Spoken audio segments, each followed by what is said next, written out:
All right, so I'm a little bit slow. I apologize if anybody was out there waiting. Doesn't look like anybody was, but I had hoped to get this on at 8:30, and I'm a little late. It always takes me a little bit longer to get things started. But yeah, so I'm just going to spend some time tonight. I'm going to follow up a little bit on an interview that Lynn and I did.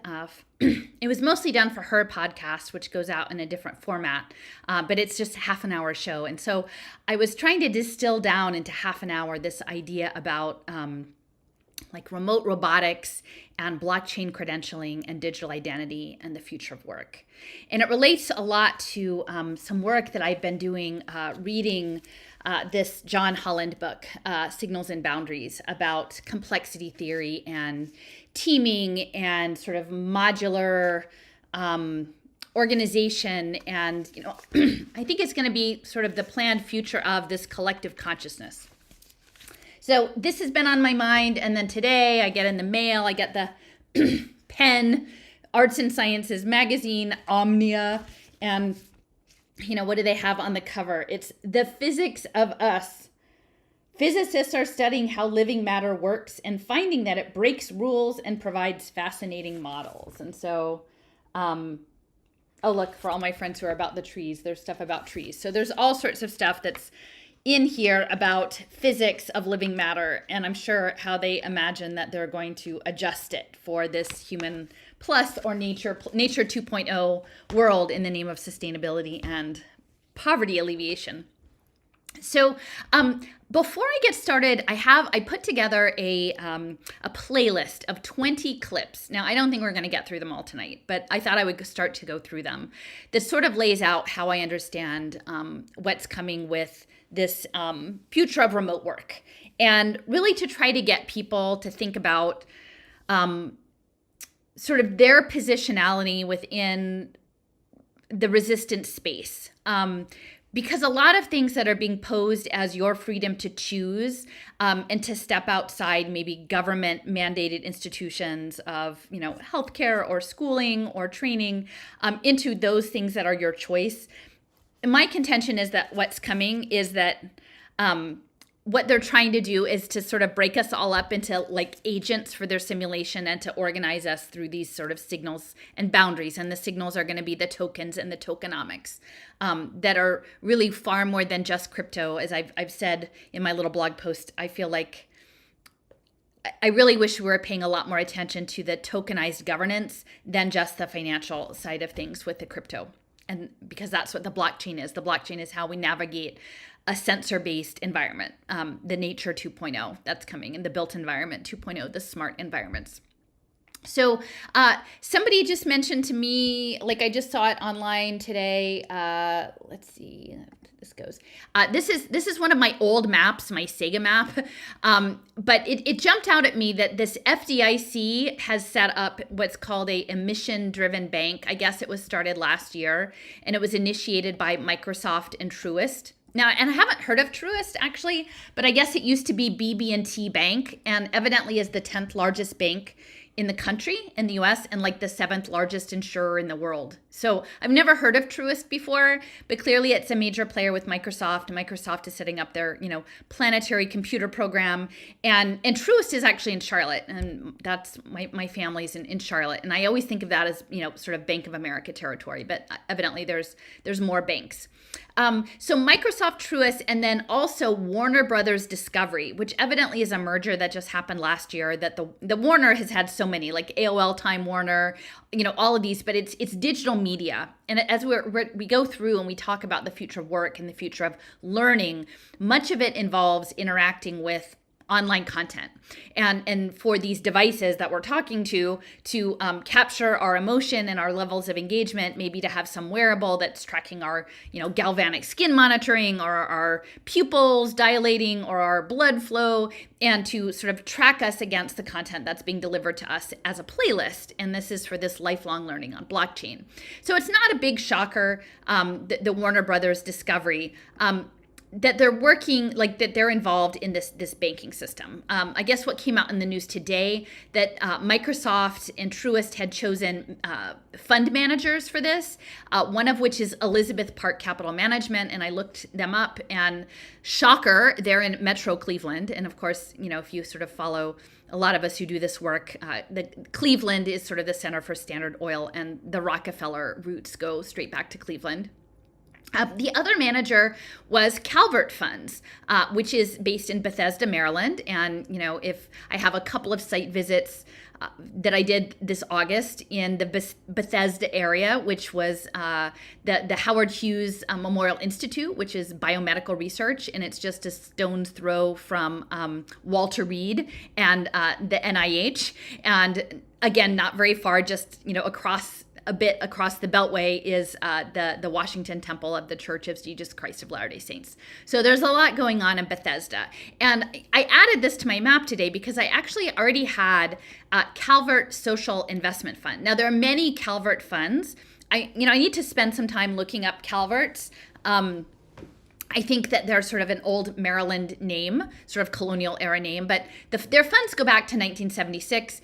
They have a long history in social investment. I think this is their timeline. So they're saying that they were founded in 76, and in 1982 they were launching a balanced portfolio and working in ESG investing as early as 1992. So that's super early. And evidently, they said they launched the first ESG portfolio bond in 1987.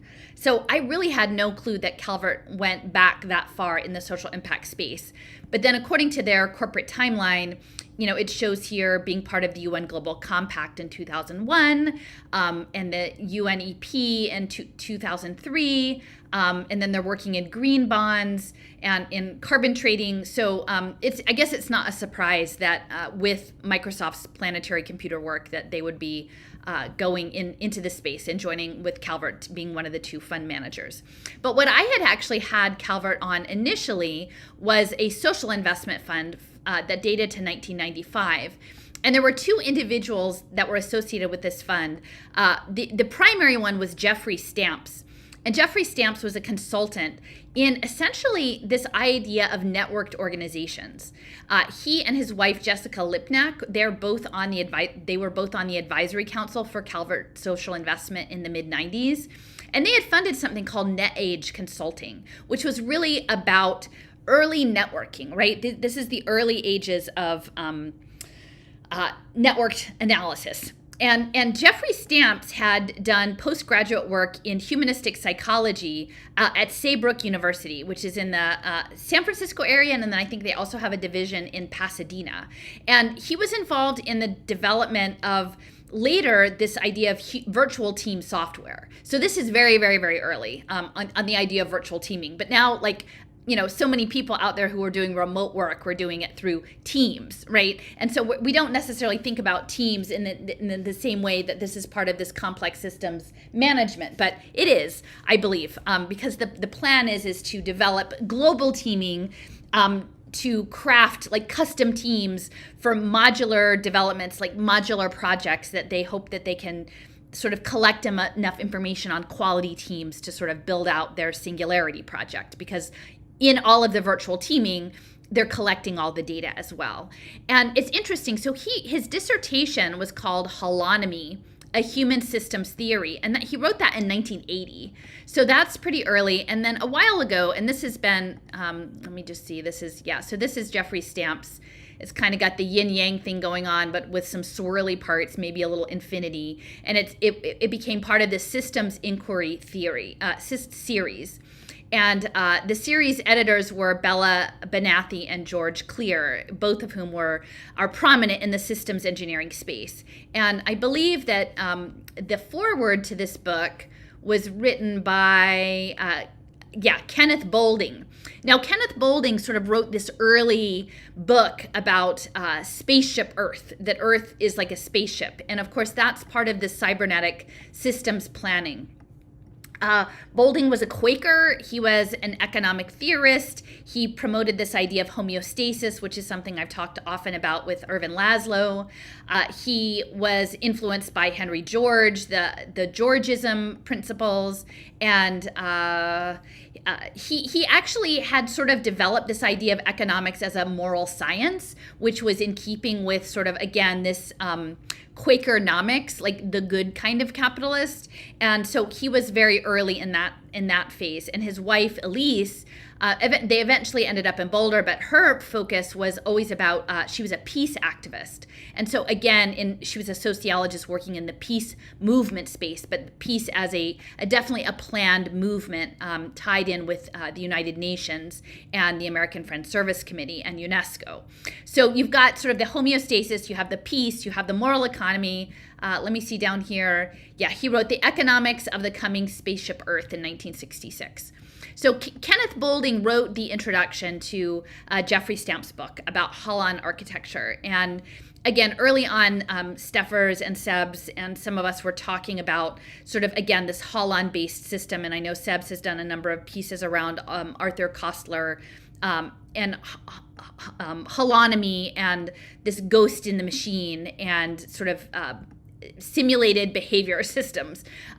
So anyway, so that's, I'm thinking about, we've got the Calvert stuff, and this is what sort of triggered me today, because I'm thinking about the teaming, I'm thinking about peace, homeostasis, this idea of like engineering us towards post-humanism, all of which is, I sort of have in I have a little note section on this other map that I've been thinking out loud, and I don't have time tonight to go into it. I'm gonna do it in another one, but I'm just gonna touch on it. Because I think it's useful in thinking about what's going to be coming next. I'd started out with this idea from the Global Education Futures Forum map, which was from Pavel Lek, of the people ne'er. And so as we talk about the future of work, I think it's really important to understand that this document essentially was laying out the future of education, and not just public education, all of education from like 2017 to 2037. And so along that continuum, they were imagining that at some point that the billionaires would have fortunes that were made up of people. And I think that's important to keep in mind, is that the people ne'er part. And that within the education space, this is also on this mapped document from Global Education Futures, that they were talking about electronic tutors, online and virtual gaming being used to help solve tasks, having an education GPS, an education advisor service, which would very likely be an AI. That you would have a precedent-based diploma, that they would monitor you and record your performance and behavior and then give you credits based on what they can see in the panopticon. That individuals would have branded trajectories that they frame it as personalized, but I think in many ways this could also count as eugenics. They talk about talent hunts, that there would be business tracking talented students and offering them financing and incentivization for their education, and that those would be a commodity. And this is very important as we start to talk about the income sharing agreements on blockchain. And then the fact that in this idea of improving human capital and developing your teams, especially global teams, because I think within these global grand challenges that they imagine, right, of like solving the climate crisis or getting everyone out of poverty, they want a global perspective. And actually, if they can put devices and monitoring systems into the hands of people who are currently disconnected from this Web3 metaverse, they have a lot of potential to make a lot of money and get a lot of data that they haven't had before. And so that's why they're really working really, really hard to sort of quote unquote leapfrog the global South, Latin America, Africa, India, into this new digital economy, this new knowledge-based learning economy.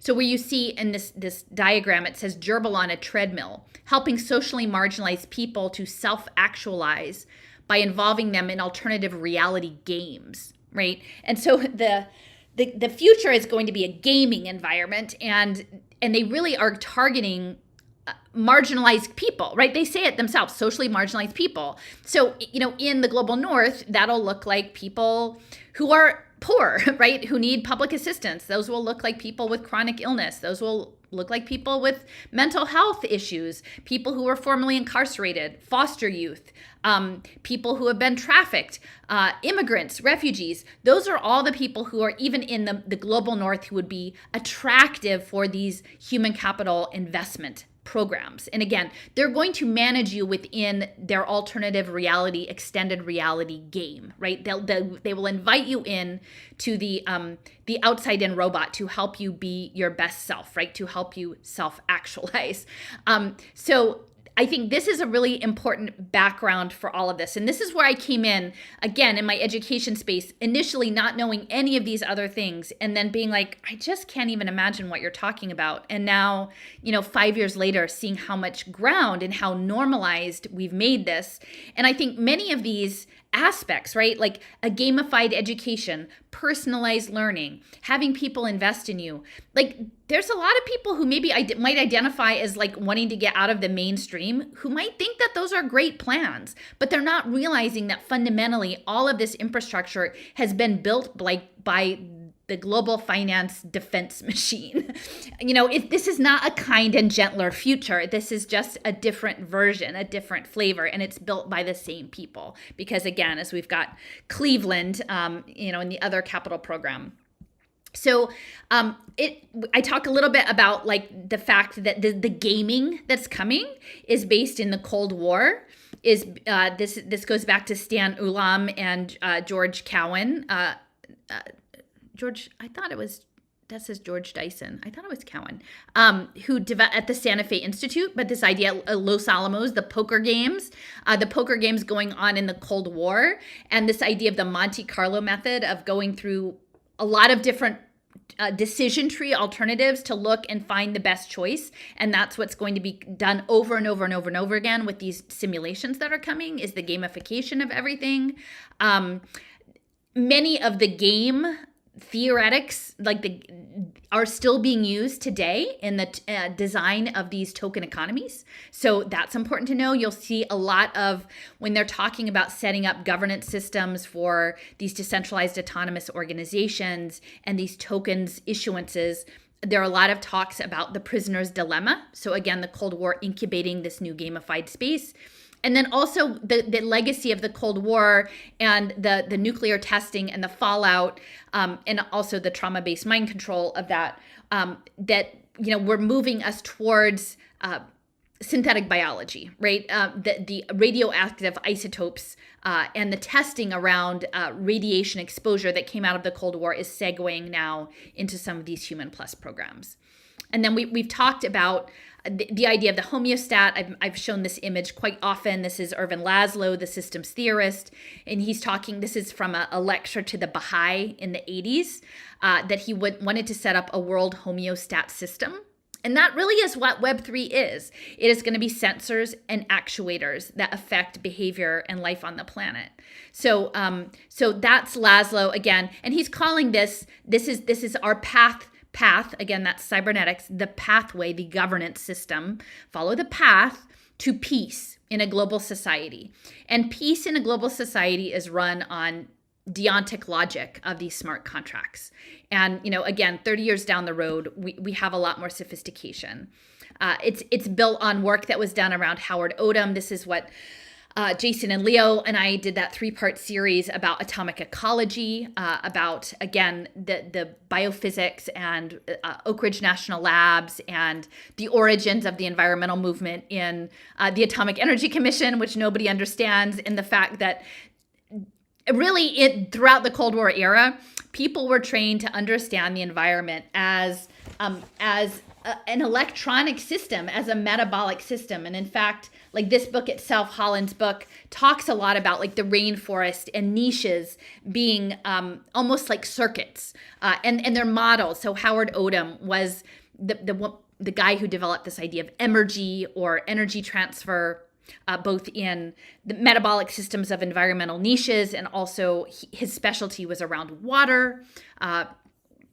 So that was Odom. And then now you've got, this is a paper I shared with Leo and Jason recently, and I'm really hoping that we can deconstruct it in the new year. It's from June of 2020 by Pat Rawson of Curve Labs. And I believe Curve Labs is based, as much as any of these cloud-based things are based in any real place, in like Berlin.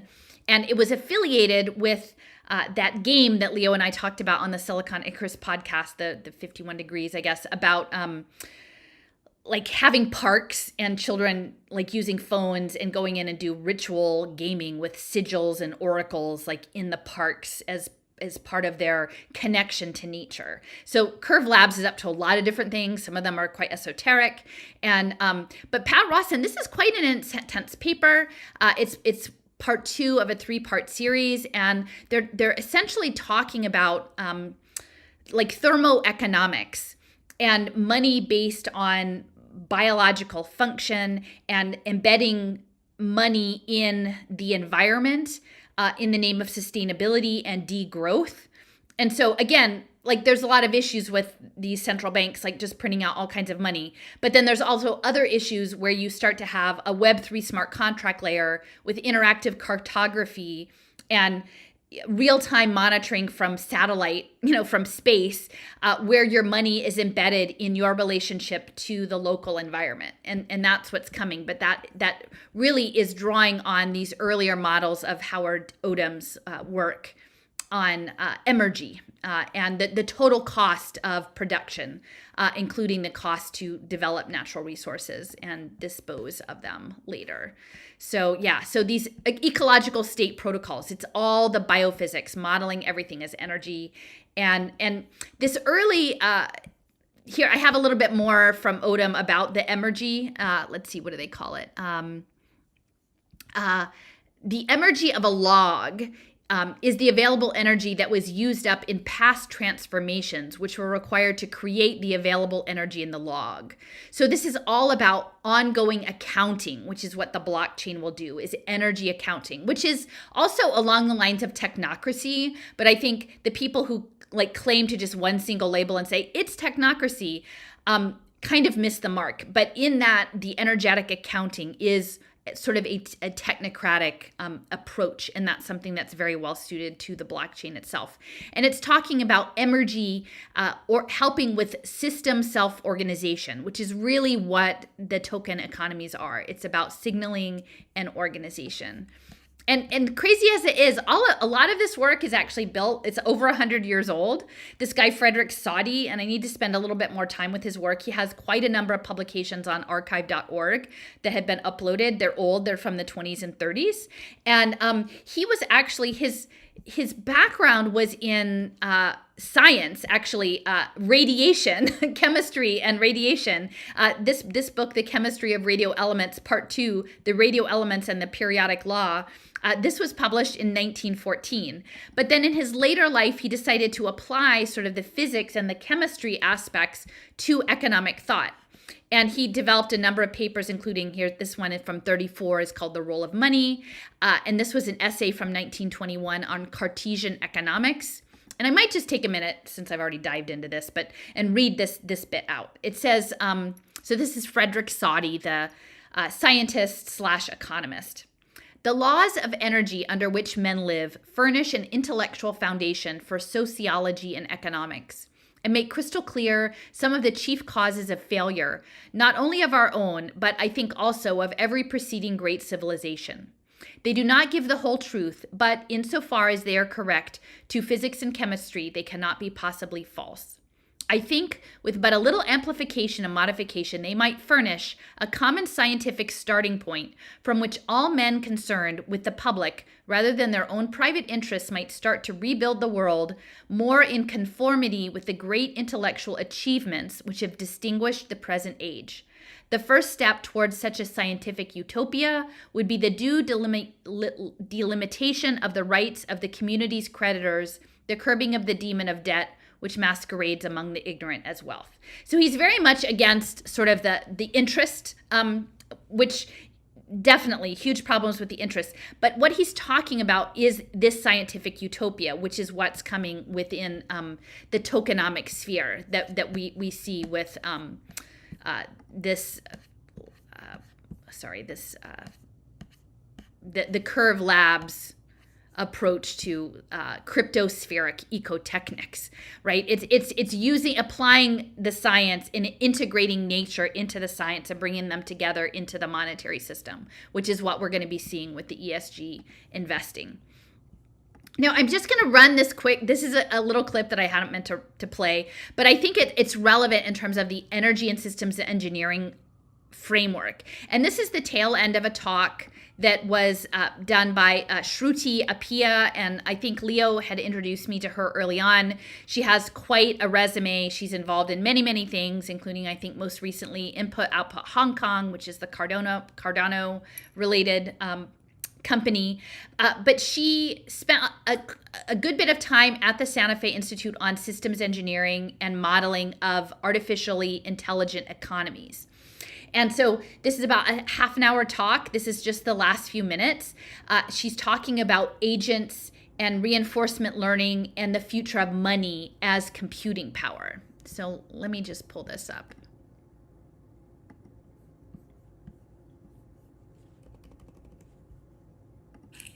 So how do we study this? This is all, it sounds very scary because it's something that we don't understand. It is not conceivable by humans, right? So how do we actually understand it?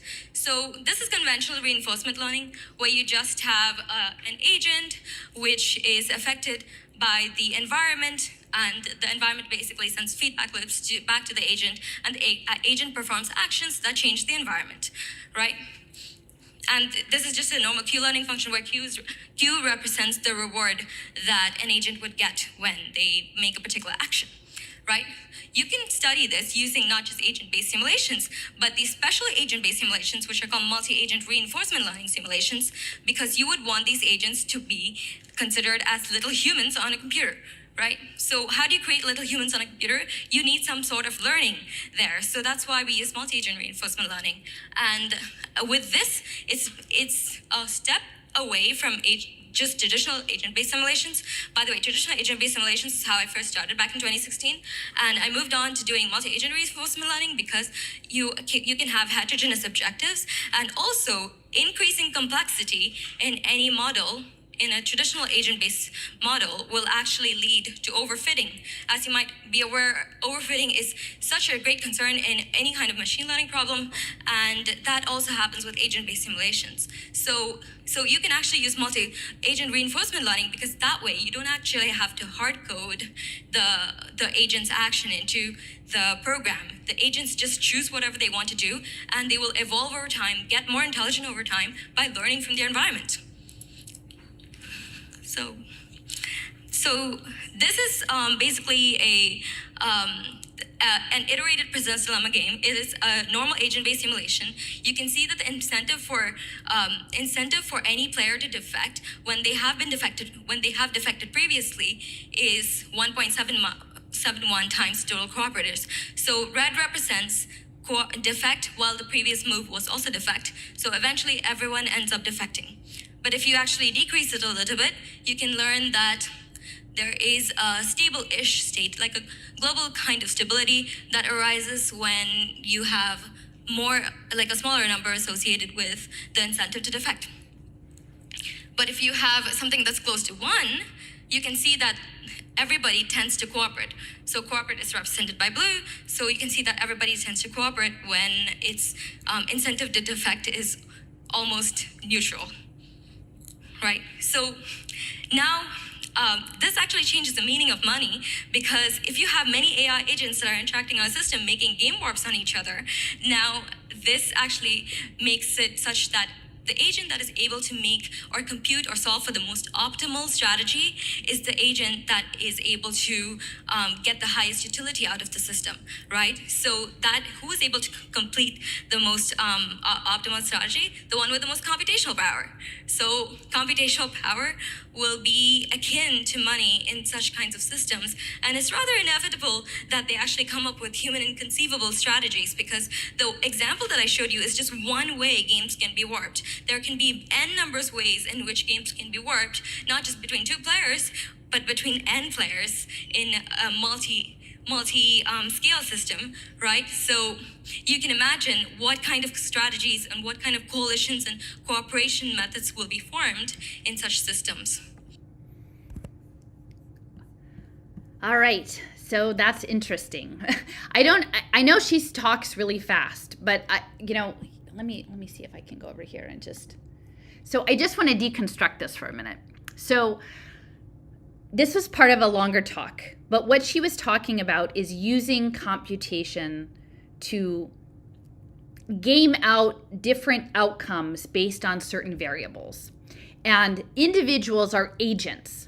People, and this is something that's not new. Like they've been, like if you're an economist and you do this kind of modeling, like this is just so old hat. But like regular people don't know the ins and outs and the nuts and bolts of like what economic policy looks like, right? And so this idea of modeling all of these variables, like at first people had to do them by hand, and actually the women who did those at Bell Labs were called the computers, and then they actually got mechanical computers, and now we have quantum computers. So there's this idea that they can go and like model out all of the outcomes and then choose what they imagine is optimal. So like this prisoner's dilemma game, it's about like competition or cooperation. Like ultimately that's what these games are coming down to. Are you going to serve your own interests at the expense of someone else? Are you going to cooperate for maybe a less big payout, but something that works more equitably? And that's what most of this stuff is being framed as. And so they're using mathematical modeling to figure out which incentive gets which outcome. Like one of them is balanced pink and blue. One of them is like total cooperation. And you can imagine, as you know, if we're going back to the Sega Foundation map, right? And we've got these holons, we have these agents, we know what our teams are, we have them modeled in mathematical modeling, and we have folks like Kenneth Boldum or Elise, his wife Elise, who are into, you know, peace and justice, and Irvin Laszlo, you know, who wants everything engineered properly. I forgot that I'm over here. So you've got you've got Bolding over here who's looking for peace, and his wife is looking for peace, and then you've got the Laszlos of the world who are looking for the homeostasis, and you've got the quantum computers that are doing the modeling. And of course everyone's going to agree that we want the highest utility function, right? The best outcome according to whatever somebody else has decided. And so in that way, like money is going to change, and money isn't my specialty, it's more Jason's specialty, but we have to start to get our mind around the fact that what we understand of money is much more fluid. And what she's saying is that money is going to be backed by computation power. Now, I will say that when I was commenting on that IEEE webinar about the metaverse rollout, you know, I did ask about things like DNA data storage, which is now like pretty commonly understood and plans to be used. It started out in artificial DNA in an artificial setting, but they have actually started to store DNA data as in the DNA of bacteria. And that's something that happened last year, and I brought that up in the commentary because right now, if we're going to build a new empire, it has to live somewhere. The data has to live. Like what they're trying to do is create pervasive computational environments, and they need the data stores, and they need it accessible. So and what we have now, these server farms are just not viable over the long term for that purpose. They're not viable for blockchain. They're not viable for the data access. But I think that they're looking at non-traditional methods, so like the DNA. And so I said, well, what do you think about in vivo? Because I had forgotten about the bacteria experiments that had already passed. And the guy who's the incoming president of the Institute of Electronics and Electrical Engineers that's setting up the metaverse, whose specialty is in data storage, he's like, oh, that's not a thing. Like, that doesn't happen. And I'm like, so the guy who would be the most expert in it was like kind of flustered by the fact that I even brought this up. So, the next phase is this idea of a neural web and sharing your brain cycles. So this was from Melanie Swan. This was a paper that she had in the Journal of Evolution and Technology in 2016 called The Future of the Brain-Computer Interfaces, Blockchaining Your Way into a Cloud Mind. And, it's a very readable paper, actually. But I'll just say in section 3.2, it's talking about CloudMind starter application, sell your unused brain processing cycles to the cloud. In the future, cloud mines involving human brain power might be facilitated by BCIs, the brain-computer interface, or other ways of linking human cognitive processing to the internet. The key feature is the live 24/7 connection, not just generally to the internet, but specifically to other brains and machine thinkers. One way that individuals might start to explore and adopt BCI CloudMind applications is in a starter application, an idea of selling permissioned brain cycles to the cloud. This is a parallel concept to selling self-generated electricity from solar panels to the grid. The structure could be time-sharing cognitive processing power during sleep cycles or other downtime, conceptually similar to participating in community computing projects. Okay, so yeah, citizen science, they'd like for you to just open up your brain to them. But if you understand it within this trajectory, right? Like the goal is that you have a fortune made up of people. Okay, and these are poor people. These are people who are socially marginalized who need your help, right? So it's like the Lord and the serfs. And then you've got the gamification. So you want to make it somewhat pleasant, or people won't compete. And this idea of biophysics and getting the nanotechnology, the bio-nanotechnology and the synthetic biology working in all of those alternative energy systems, which again, I would encourage people to look at Vantage Point Capital Partners investments in alternative energy and batteries. And then you might look at RFK Jr. in a different light once you understand the role of the alternative energy system in all of this. That it's about keeping things balanced with homeostasis. This relates to the tokenized economies that are coming. All of this is based on the earlier idea of energy balancing in systems. Here, like we'd like to balance your energy. Can we just draw a little energy off your brain while you're sleeping? And just, I would say, think about all of the wearable technologies that are focused on sleep systems right now, right? And also the biofeedback. So let's see, I'll move along. So after the Melanie Webb paper, they also talk about credit assignment, and this is what blockchain is for. So if you're in a group mind with other people's minds and machine minds, they're talking about all of the electronic activities recorded, logged, and tracked with smart contracts, and that machine learning would be able to reward the value you create. Like in GitHub, if you do a project and it's later used, it would be tagged with your input and you would get some sort of micro payment at the end for participating in the CloudMind. So again, I keep telling my husband, I'm like, I'm not crazy. I'm really just talking about what really powerful people are talking about. And it's disturbing enough that I think we ought to unpack it and seriously consider what the implications are. Now, this is a slide share from Pavel Leksha.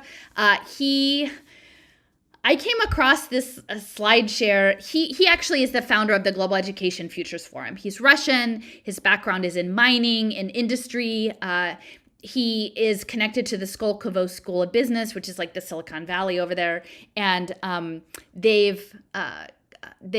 he then created the Global Education Futures Forum and then World Skills, because the skills, the stackable credentials and skilling are about the finance and, again, the AI machine learning data sets.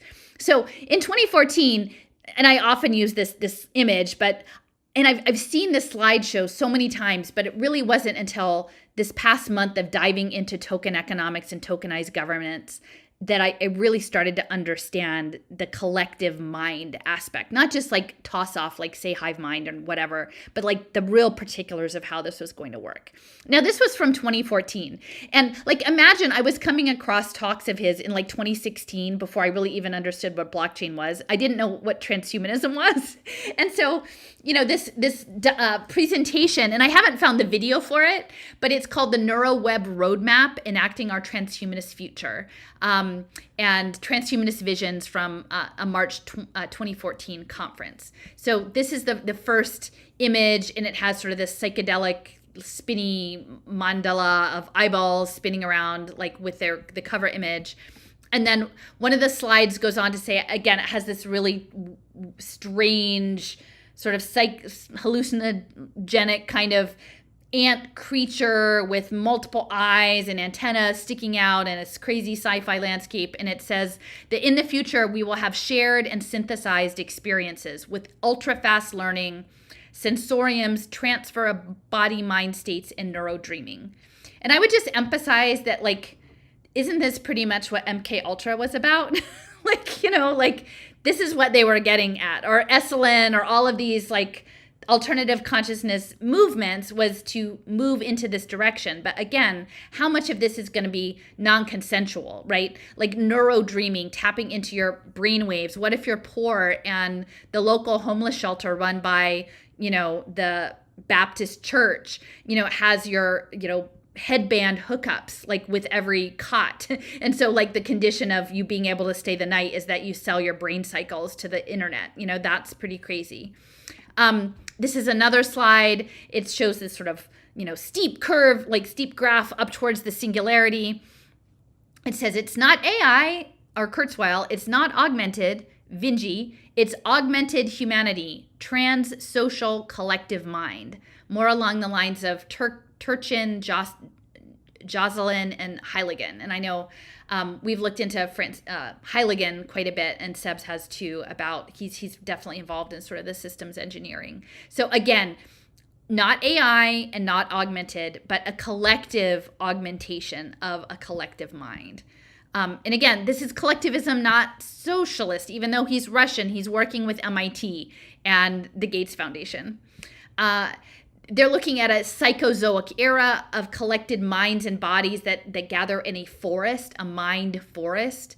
We have shared bodies and minds. Our minds and bodies can merge with machines. We are post-verbal. We are existing as nodes of the global brain, and we need a new ethics of coexistence with the machines. And so this is 2014. And so you can imagine how, you know, the last 3 years that we've lived through with this idea that you don't have a say over what happens to your body within the social context because it's for the common good, how this will merge with, like, you don't have the right to your own autonomy of your mind, right? Like, we are indebted to share your mind with machines so that we can solve these grand challenges.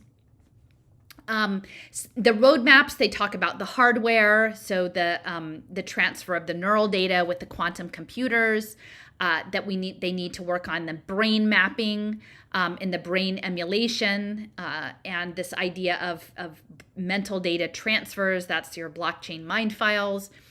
And then the third section is the protocol. And, you know, Jason and Leo and I talked a lot about protocol labs and these new automated smart contract systems that I really think that the smart contract layer and digital identity is making us agents or nodes into this giant computer. And they're looking for productive body-mind states. And it says protocols that control collective intelligence and group consciousness processes. And so, you know, if you have a kid in school and what they're focused on is, you're hearing a lot about mindfulness or yoga or executive function or grit or resilience or biofeedback and wearables, it doesn't have anything to do with India. It doesn't have anything to do with like hippies. It doesn't have anything to do with woke. It actually has to do with collective consciousness engineering, which at its again, the Soviet Union was doing very high level work in parapsychology and altered states of consciousness for many years. But like, we had our own programs as well, right? And so if you look at Artichoke and MK Ultra and Monarch and these programs, like, it wasn't just to torture people. It wasn't just to have hits and for deep state assassinations. Really what they were aiming for was to get to this place.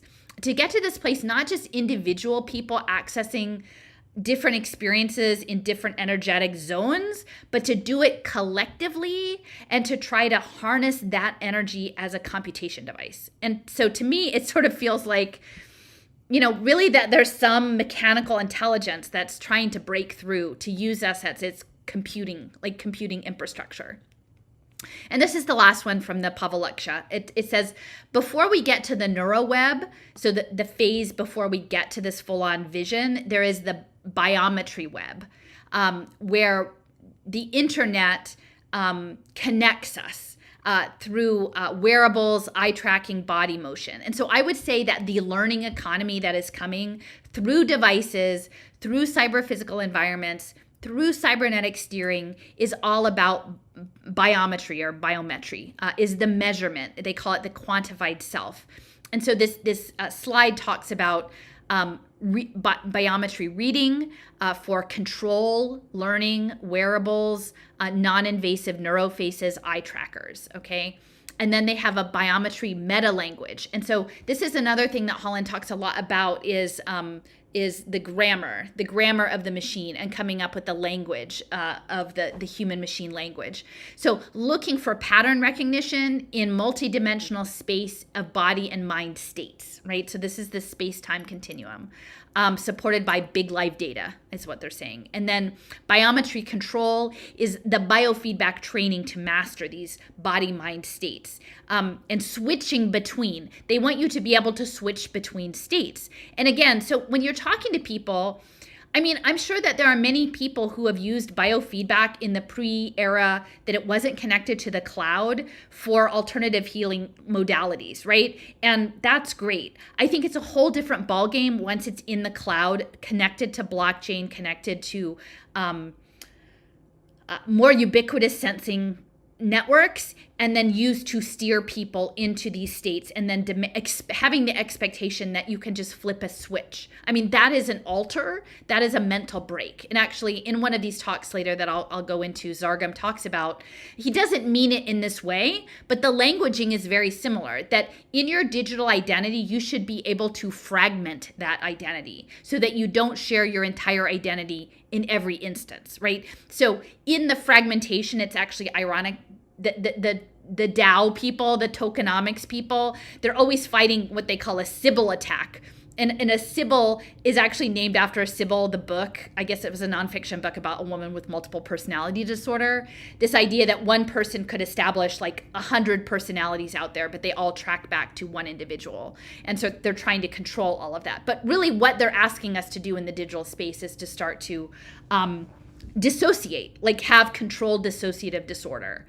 And then essentially what they're saying is that you will have an artificial agent that will mirror you and support these complex mental activities controlled with biometry.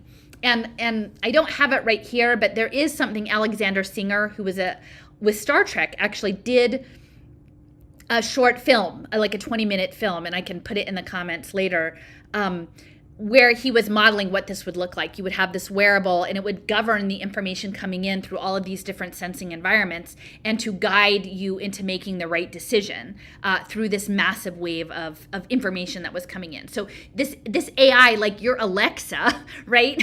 Like your Alexa is not going to be that thing that sings to your kids or reads them a book or does whatever, tells you the temperature or orders you like takeout. Like your Alexa is going to be your like, you know, altered state of consciousness guide into some collective problem-solving room where the blockchain is going to track your contributions for future micro token payments. And so, like, as this is all going, like, I think the idea of the creative economy is central to this. They need the artists. Like, these people are technicians. They don't really have it together to come up with the imaginative, like their imagination works within a really structured framework.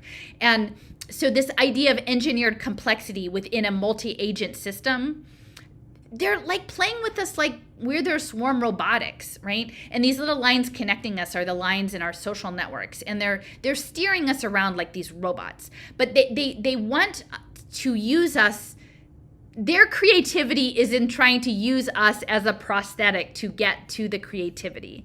Again, I just have a link to Holland, and he's talking about genetic algorithms and the way in which complex systems adapt and emergent properties come out that are unexpected. And so I think what we're seeing lately in a lot of the conversations that are happening around the disruption of AI in film, the disruption of AI in conversational language, the disruption of AI in visual arts or performing arts, not just NFTs, but the scraping of data and pulling it into the machine learning systems. And that's all horrible. But I would say the lens that I use, because I came at this from understanding the education space and knowing that there were all of these data breaches of educational records so that people would demand proper privacy. But once you get the proper privacy, that's a digital identity, which means that you're essentially giving up a future of education that isn't a digital playlist.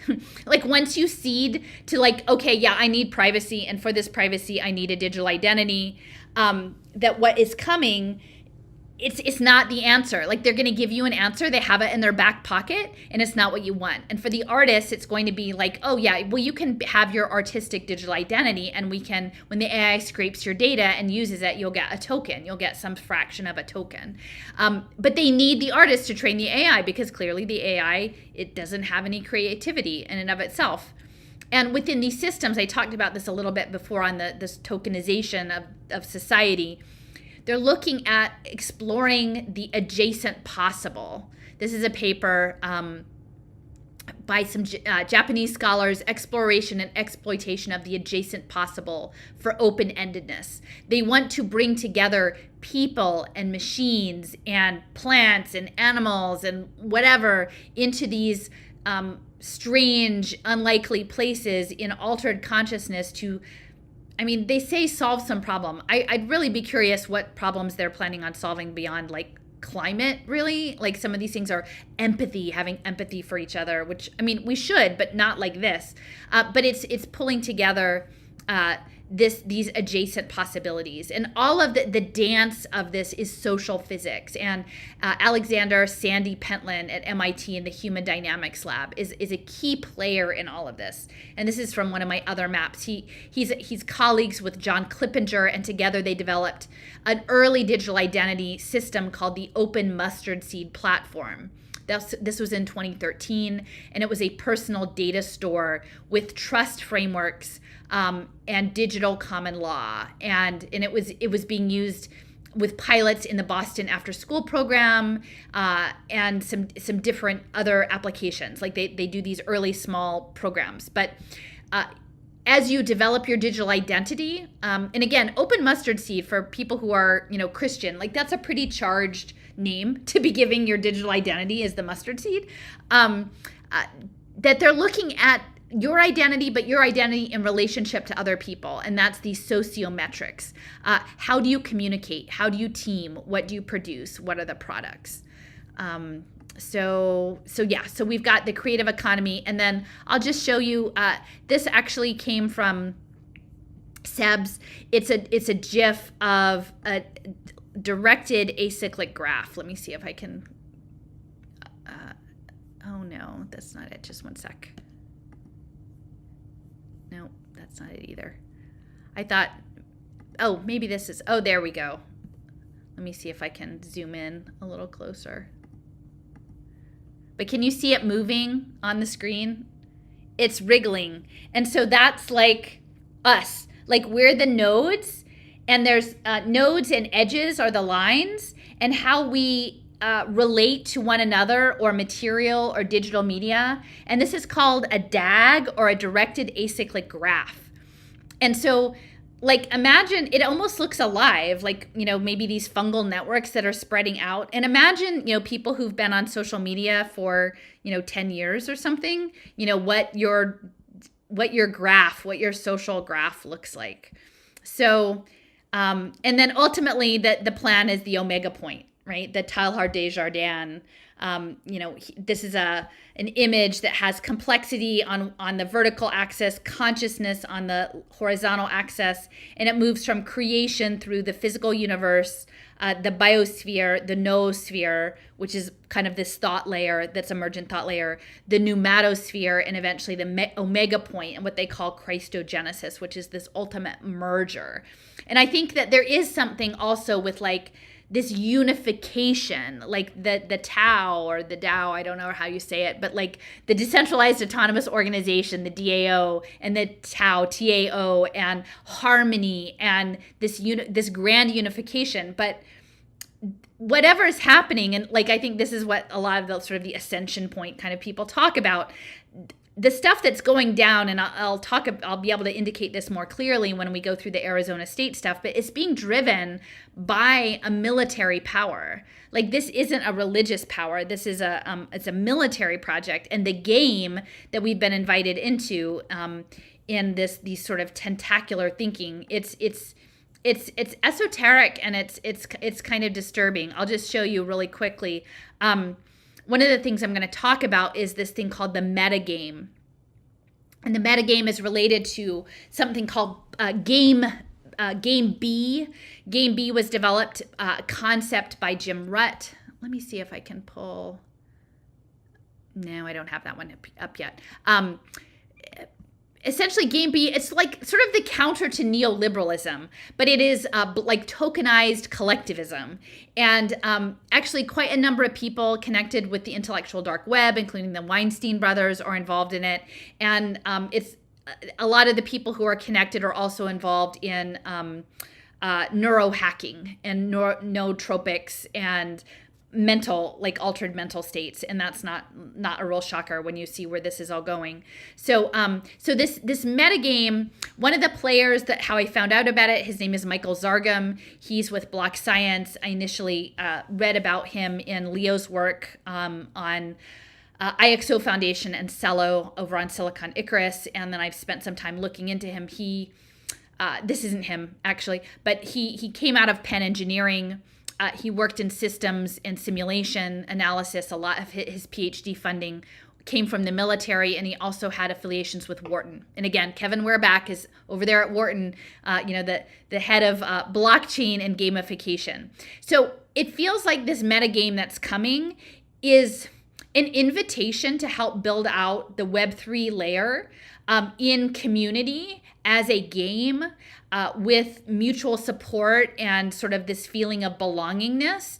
But it's, as I always have said, like, they're not going to pay for the open air prison to be coded into reality at full regular waged labor. This is going to be forced labor or underpaid labor. And so if they can get you to play a game and with the promise of some payout tokens at some future point, like, that's how it's going to go about. So this metagame, they call it a digital first socioeconomic ecosystem, a fusion of social media and freelancing platforms inspired by role-playing games. And again, so in this extended reality where you have pervasive computing environments that cross over from your material world into the virtual world, it's kind of like LARPing. Like, all of this LARPy stuff, the live action role play, that's going in and out of the metaverse as part of this. Like, again, as you're fracturing your consciousness, this is where it's going next. So this is metagame. Their Twitter, again, there's a lot of magenta. Steffers talks about the magenta stuff a lot. You've got this book. I'm not sure what's on this book, but it could definitely feel like a ledger when we're talking about Google's selfish ledger. And you've got, again, these sacred geometries and the upside down pyramid with the circle here. And then it gets a little bit more disturbing as you go along. So the octopus is one of their key features, as well as, and I don't know how you pronounce that, is Cthulhu or whatever, the Lovecraft squid-faced guy. And then this is the front page of their of their game. It's called like, if you look up metagame.wtf, and this is it. And it's kind of like, it would be sort of silly, but it's like, whoa, you've got this, what's clearly sort of a Kundalini energy going on, right? You've got this pyramid poking down. You have this void. Reaching up out of the void are these tentacles. You've got crystals. Like, surrounding the void is sort of this fuzzy purple carpet, which could be a little bit like vagina dentata-like. It's all in shades of violet. And then in the upside down pyramid, you've got a circle that's braced into the pyramid that sort of has these blue, energetic, sort of electrical squiggly things and an eyeball in it. So you've got your panopticon there. And that's the metagame. And that's how they like to sell it to you, as these tentacles grabbing this thing. And they talk about a way that metagaming is a concept that predates this particular application. It's a game that operates outside the rules of the understood game. And in this imagery, you've got a faceless figure that's twisted in by a tentacle. And they call this a massive online coordination game. So the coordination, that is the swarm intelligence. And it goes beyond the environment. And then within this, it says, while you're sleeping, people are waking up to the world-shaping potential of Web3 technologies. They are grabbing the opportunity to build the future they want to live in. Web3 technologies are allowing us to reimagine socioeconomic systems from the ground up. Now that's interesting that they're talking about sleeping, and then they have someone at a desk and these Z notes coming up as though they're sleeping in front of their computer. But, when I keep saying, like, if you're not spending half your intellectual free time understanding Web3, you're doing it wrong. So just keep that in mind. And then it goes on. It says, the problem, a new world is being built, but it is hard to navigate. The resources, building blocks, and tools are all over the place, but the maps are inexistent. There are pitfalls, gold-rushing cowboys, and snake oil salesmen at every corner. It's a wild web. So the people in Metagame want to hold your hand and be your friend and guide you through the labyrinth, right? Through their labyrinth. And then there's an image of a monitor, kind of an older monitor, and it says, what are we doing? Exactly, what are we doing? It says producing content. They're doing educational content, organizing events, bringing people together, assembling the puzzle, building things like MetaSys and MyMeta, as well as MetaOS to make it easy to integrate other building blocks, uniting aligned peoples, bringing together anyone aligned on the idea of building a new kind of society, individuals joining MetaFam, as well as projects joining Meta Alliance. So they're building out the modules. Like, they have the basics of Web3, but it's too hard for people who aren't hardcore coders. So now they're like dumbing it down and creating modules, creating interfaces, and making things easier and easier for regular people. This is what one of the leaderboards looks like. This is a person named Kay. It says this person's bio, a builder of bridges and a player at Giveth. Now, Giveth is one of these online philanthropy platforms. The Common Stack, and I have a lot about the Common Stack in my map, and Metagame. They work about 10 hours a week on this, and their favorite emoji is a bee, and their indicator is like a beehive. And then they have a gallery of NFTs, and it says if you viewed all of them, they would have 236 NFTs in their profile. So again, this is the future of work, guys. This is what I'm saying. And it says, why now? Why are they doing Metagame now? And this is a number of years old. This is probably maybe 2017. It says, we call them DAOs around here as DAOs, but these kinds of organizations are not new. They've been running in parallel with centralized economies since forever. They just weren't scalable. Well, it's possible about now. And this should allow us to align incentives between the people that build things, the people that own things, and the people that want things, making all three into a single group of stakeholders. Most of what we need is enabled by Ethereum with various mechanisms built on top, allowing game warping. Now, the game warping was what was mentioned in the artificial economy when they were talking about remaking money, that the game warping was essentially being able to change behavior in the game. So it says game warping, ... defined as using transparent, triggerable, unstoppable burns and payments to move game theoretic equilibria or create new player actions. So that's what they can do with these artificial economies, the token economies. They can, in the game, use the smart contracts to change the equilibrium of the game. Okay, that's game warping. Game warping stacks as a new layer atop an uncooperative game to make cooperation the rational choice. Again, and I'm not against cooperation. I'm just like, I don't want to cooperate in like a mind room with a machine and like some bugs. Like, I don't think like coerced cooperation is right. But they're going to say that we have to cooperate, right? Or the world is going to end, because that's the narrative that they've laid out. It says, we are living in times, here you go, living in times of unprecedented leverage given to us by information technologies. It's never been easier to affect the world. Rather than sacrificing ourselves in bloody revolutions, we're able to revolutionize the world from the comfort of our living rooms. Right?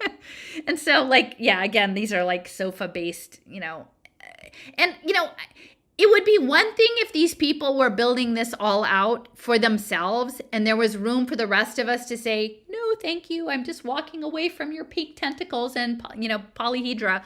But it won't be, because the future of the world is that money is going to be embedded into the environment through tokens and community wallets and signal transfers and energetic currencies and run from outer space. There's not going to be a place it's not easily divisible to say this is a place for the people who like Web3, and then there's going to be some other place for people who don't prefer to live in a game warped environment. I mean, that's just what's coming. And okay, so then it says, what the F is it then?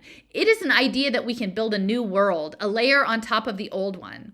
We define it as a massive online coordination game, a mashup of a learning platform, a social platform, a freelance network, and a MMORPG. The current goal of the metagame is to build metagame and solve onboarding and navigation. With time, we hope people will step up and integrate and help get the rest of the tools going to run the socioeconomic systems. An alternative socioeconomic system for those who aren't vibing with the mainstream, along with physical locations and anything one might need to live a fulfilling life and thrive, a network society or a network state, right? And the network state is, again, from the other map there. And an open source framework for others to do the same. So all of this has to be open source, and open source are the digital public goods for the impact investments. It says, in the long run, we aim at helping human societies evolve from a world run by inefficient bureaucracies and too efficient corporations into a world governed by decentralized organizations that take care of their ecosystems. So again, it's an evolutionary project. It's a eugenics project at the end of the day. It's a eugenics project.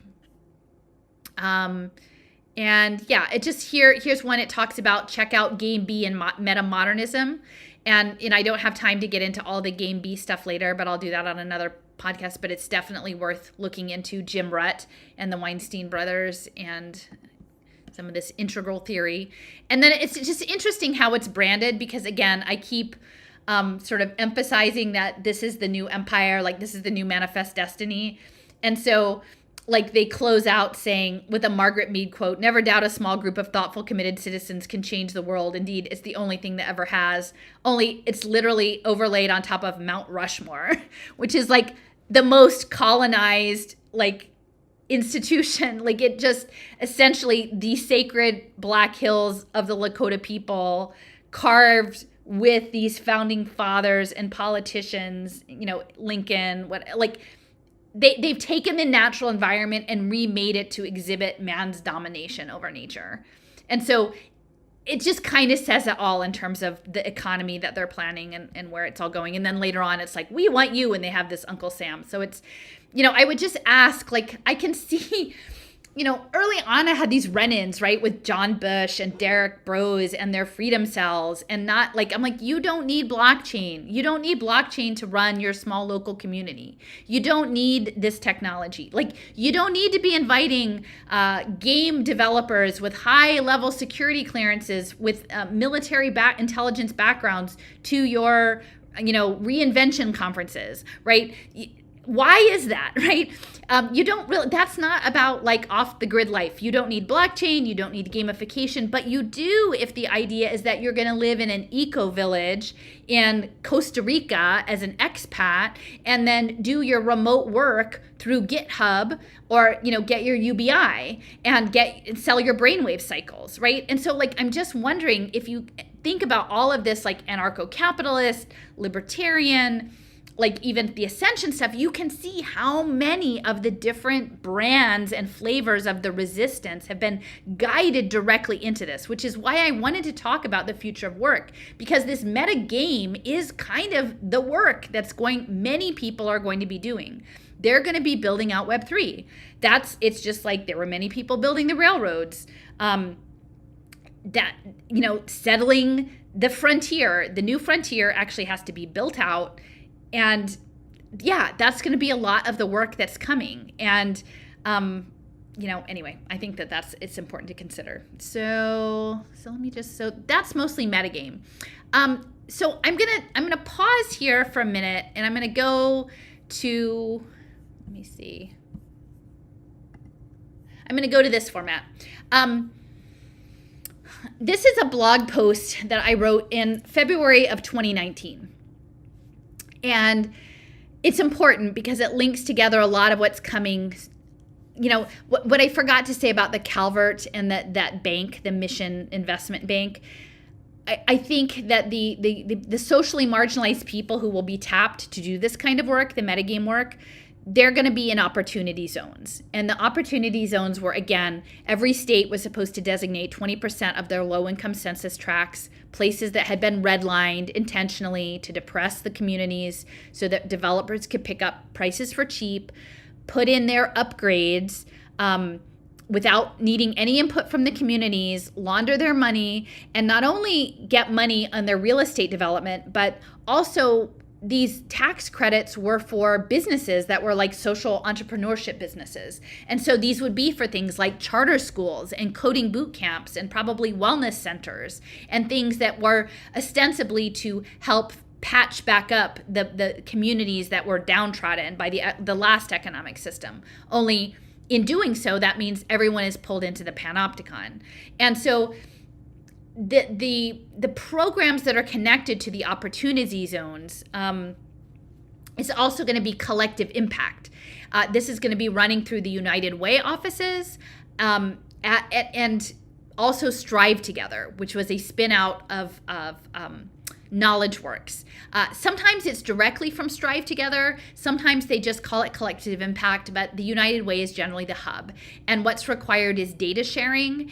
And they're trying to get digital profiles, again, for the learning agents on low-income families. And really the children are the access point. And in that, I will say the conservatives really were like on the watch for this. They were the ones who were doing it right, but they were misunderstanding what was happening as some sort of Marxist takeover. And I'm like, no, it's not a Marxist takeover. Like it's like the ant computer, right?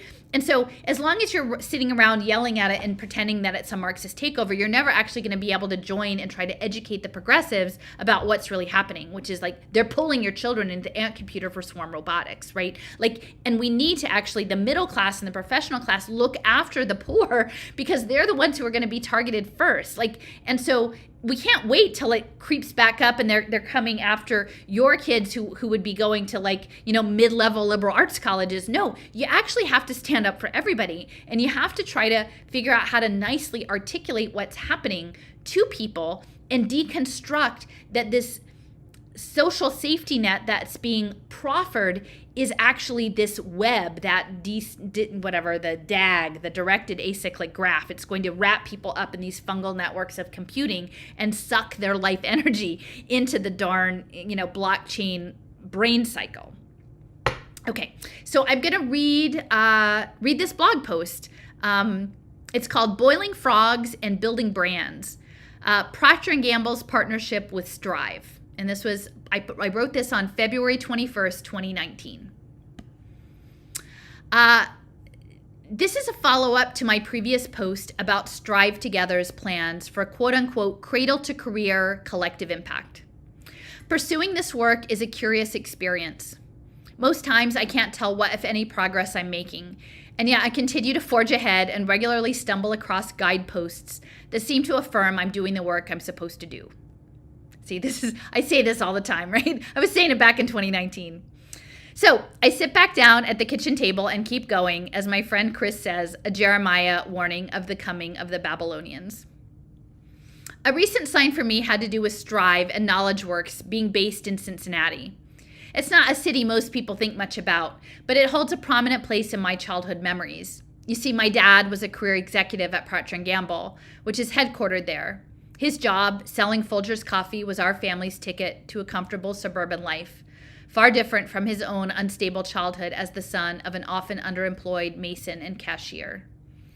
It seems, mason meaning like cement blocks. He built agricultural silos in Kansas, my grandfather.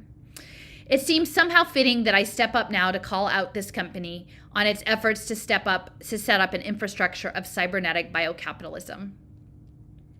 Strive worked closely with executives at P&G in setting up collective impact, as seen in the following excerpt from the report, Putting Collective Impact in Context, prepared for the Wallace Foundation by Teachers College Columbia University in 2015.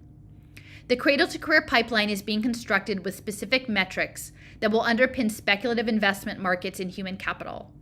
Everyone was given marching orders. Comply with the established metrics or you're out of the club. Okay, and so this is a screenshot quote. The group agreed that the first priority should be to delineate goals and measures that would give them a concrete means for measuring whether their collective actions were actually having an impact. Organizationally, through executive leadership convenings and follow-up committee meetings, each partner accepted a specific role and contribution to meeting the benchmarks and indicators set by the group. So these key performance indicators, and this is just me talking. The key performance indicators are really central to all of this online work management, reputation management.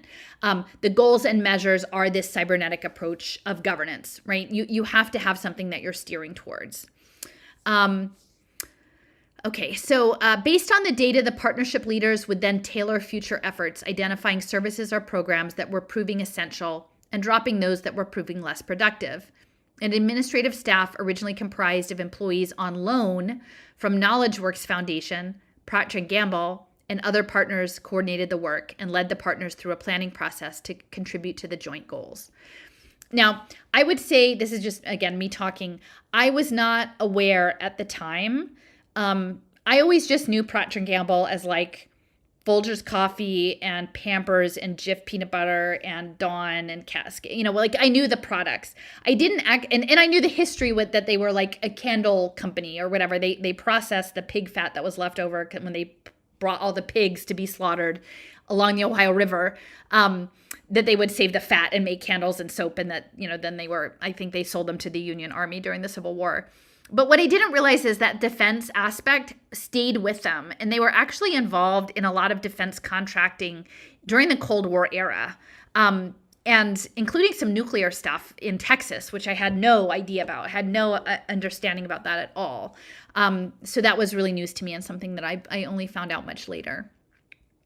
Okay, so going back to this excerpt, an apparent success of the Strive Partnership Project in trending forward on many of their defined indicators, such as kindergarten readiness, 4th and 8th grade reading scores, and graduation rates, as well as their transformative approach to social change, generated broad national interest in a cross-sector collaboration.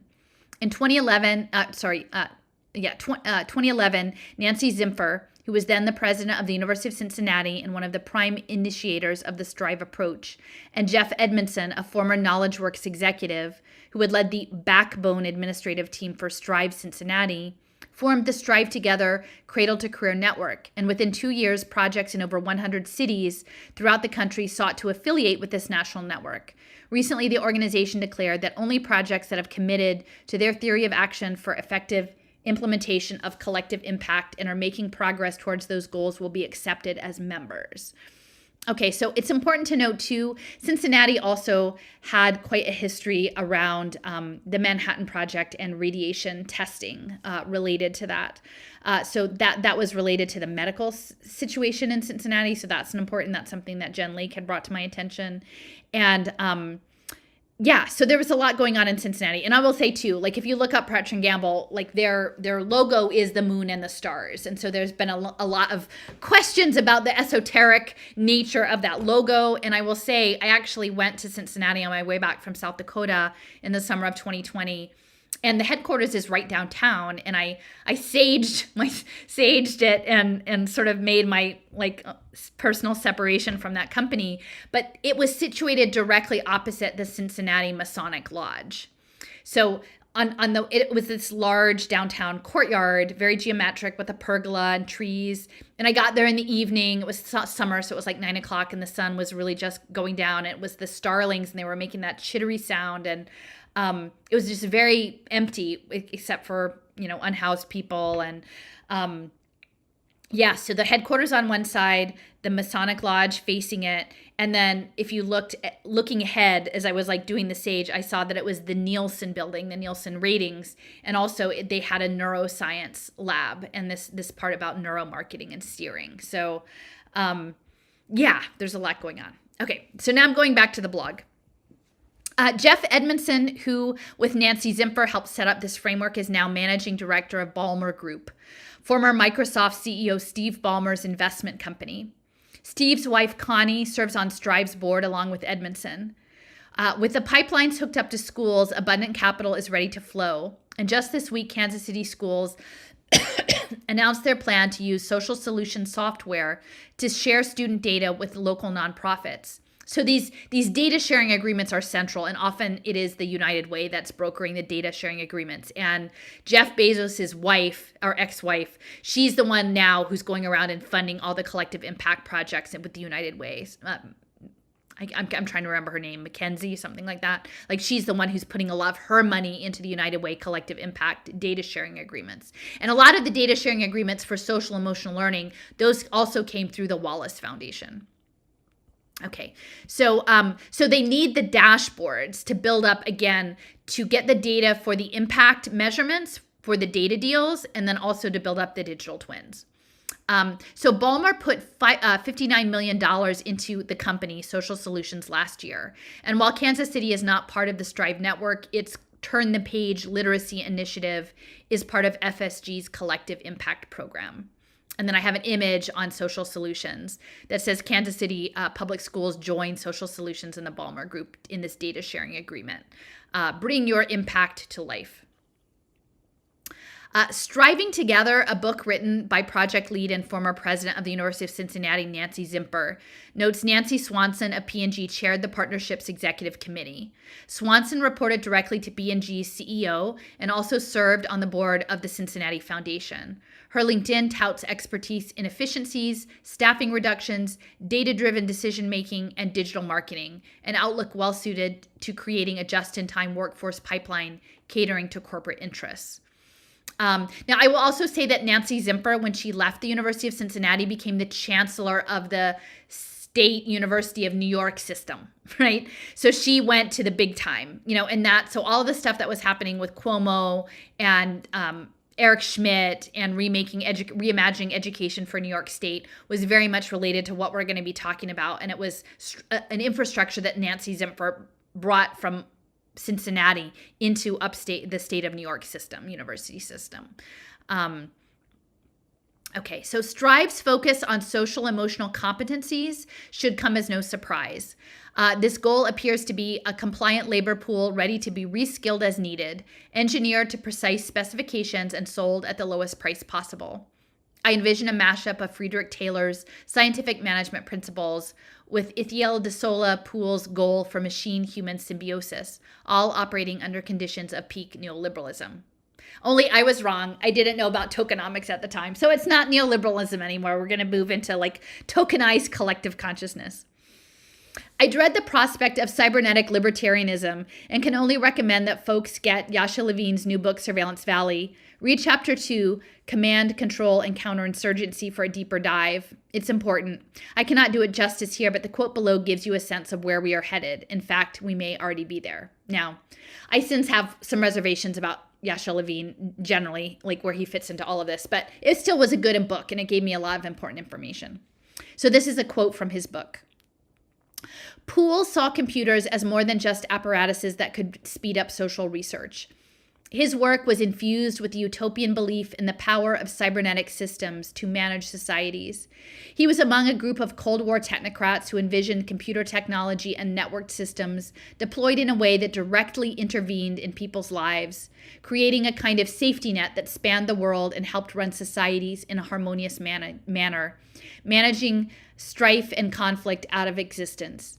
This system wouldn't be messy or wishy-washy or open to interpretation, nor would it involve socialist economic theories. In fact, it wouldn't involve politics at all, but it would be an applied science based on math, a kind of engineering.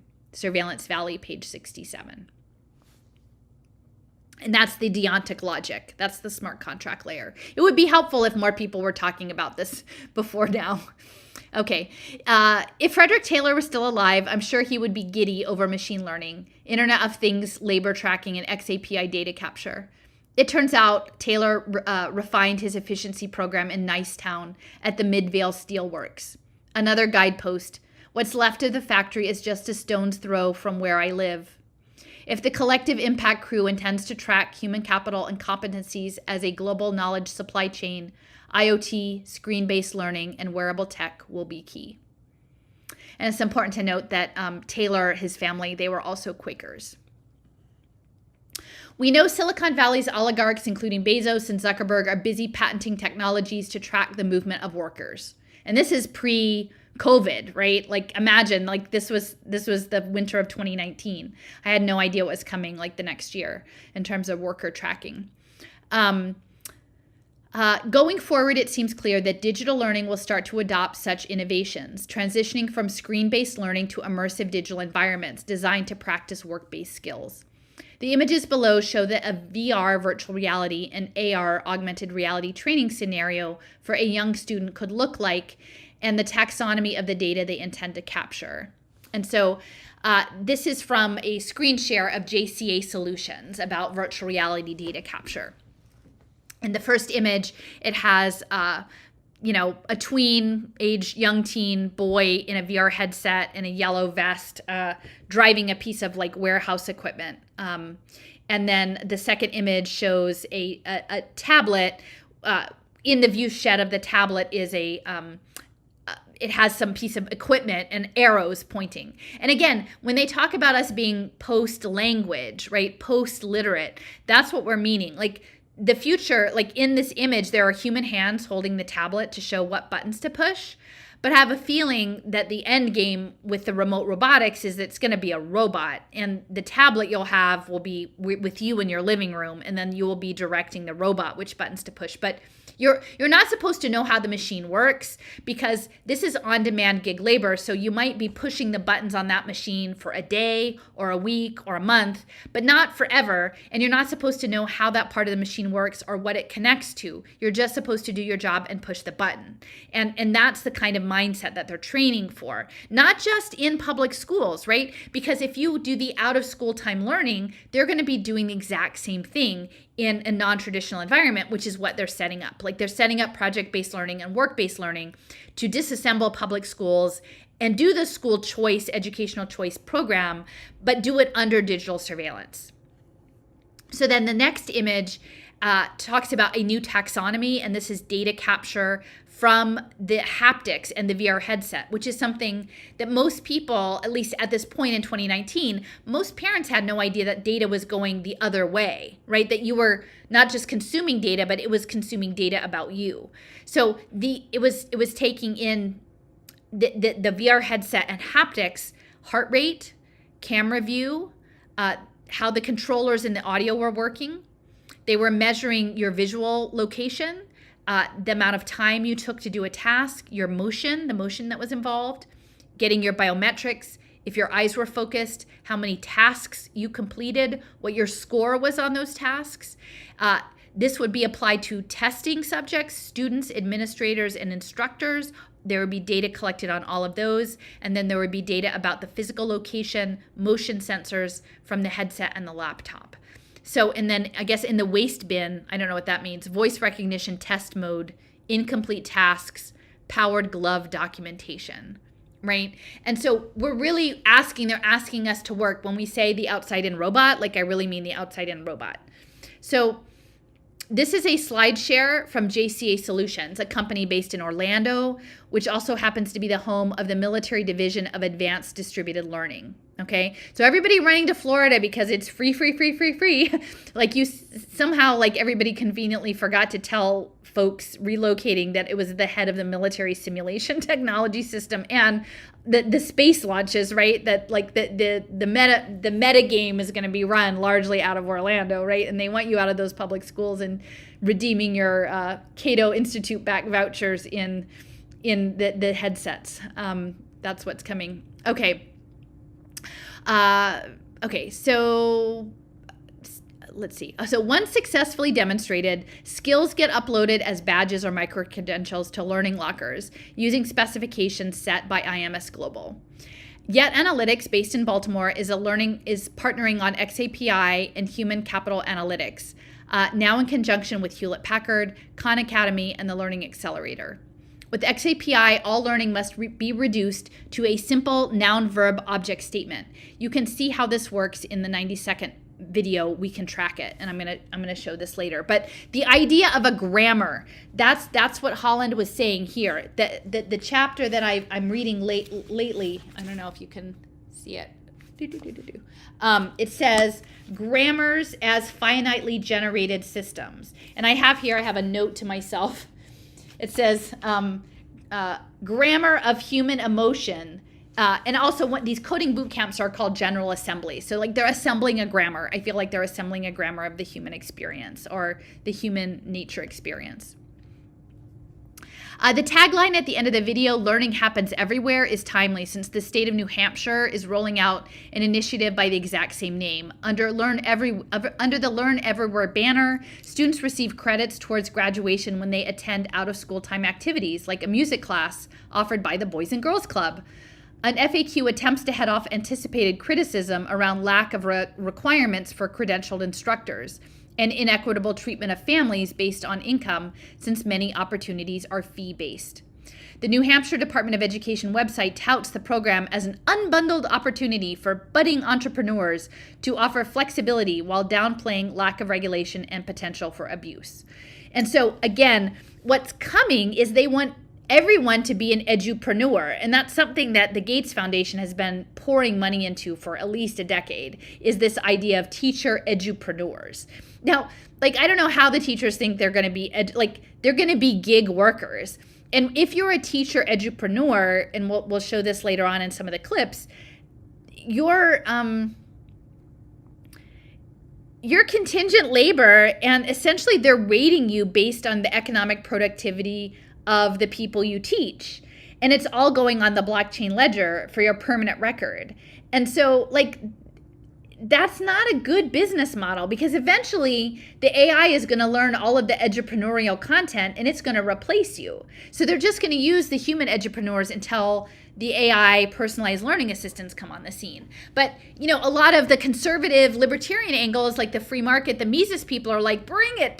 Like, I'd love to be an edupreneur, but like there's no regulation. And then all of a sudden you're sending kids with vouchers out into like work-based learning or project-based learning activities where, you know, and I'm not saying clearly there are issues with children being harmed in public school settings too, and in Catholic school settings, but like, it's just going to be the Wild West. Like, you don't know who's teaching your kid. And I guess, I mean, maybe on the one hand, much of it's online and they actually can't get to your kid to touch them or reach them in some way that may be harmful, but like, we don't know. Like, it literally is like there's not any regulation guiding what this is going to look like, and yet we're barreling forward. And that's what like the Heritage Foundation and their financial technology and school choice are all about. And we're not answering any of these questions, and we're not realizing that even when we get the microcert with our school choice, we're still going to have the kid put the VR headset on and drive around the Amazon warehouse, because that's the jobs they're going to have, or go on GitHub and do some code for the Web3.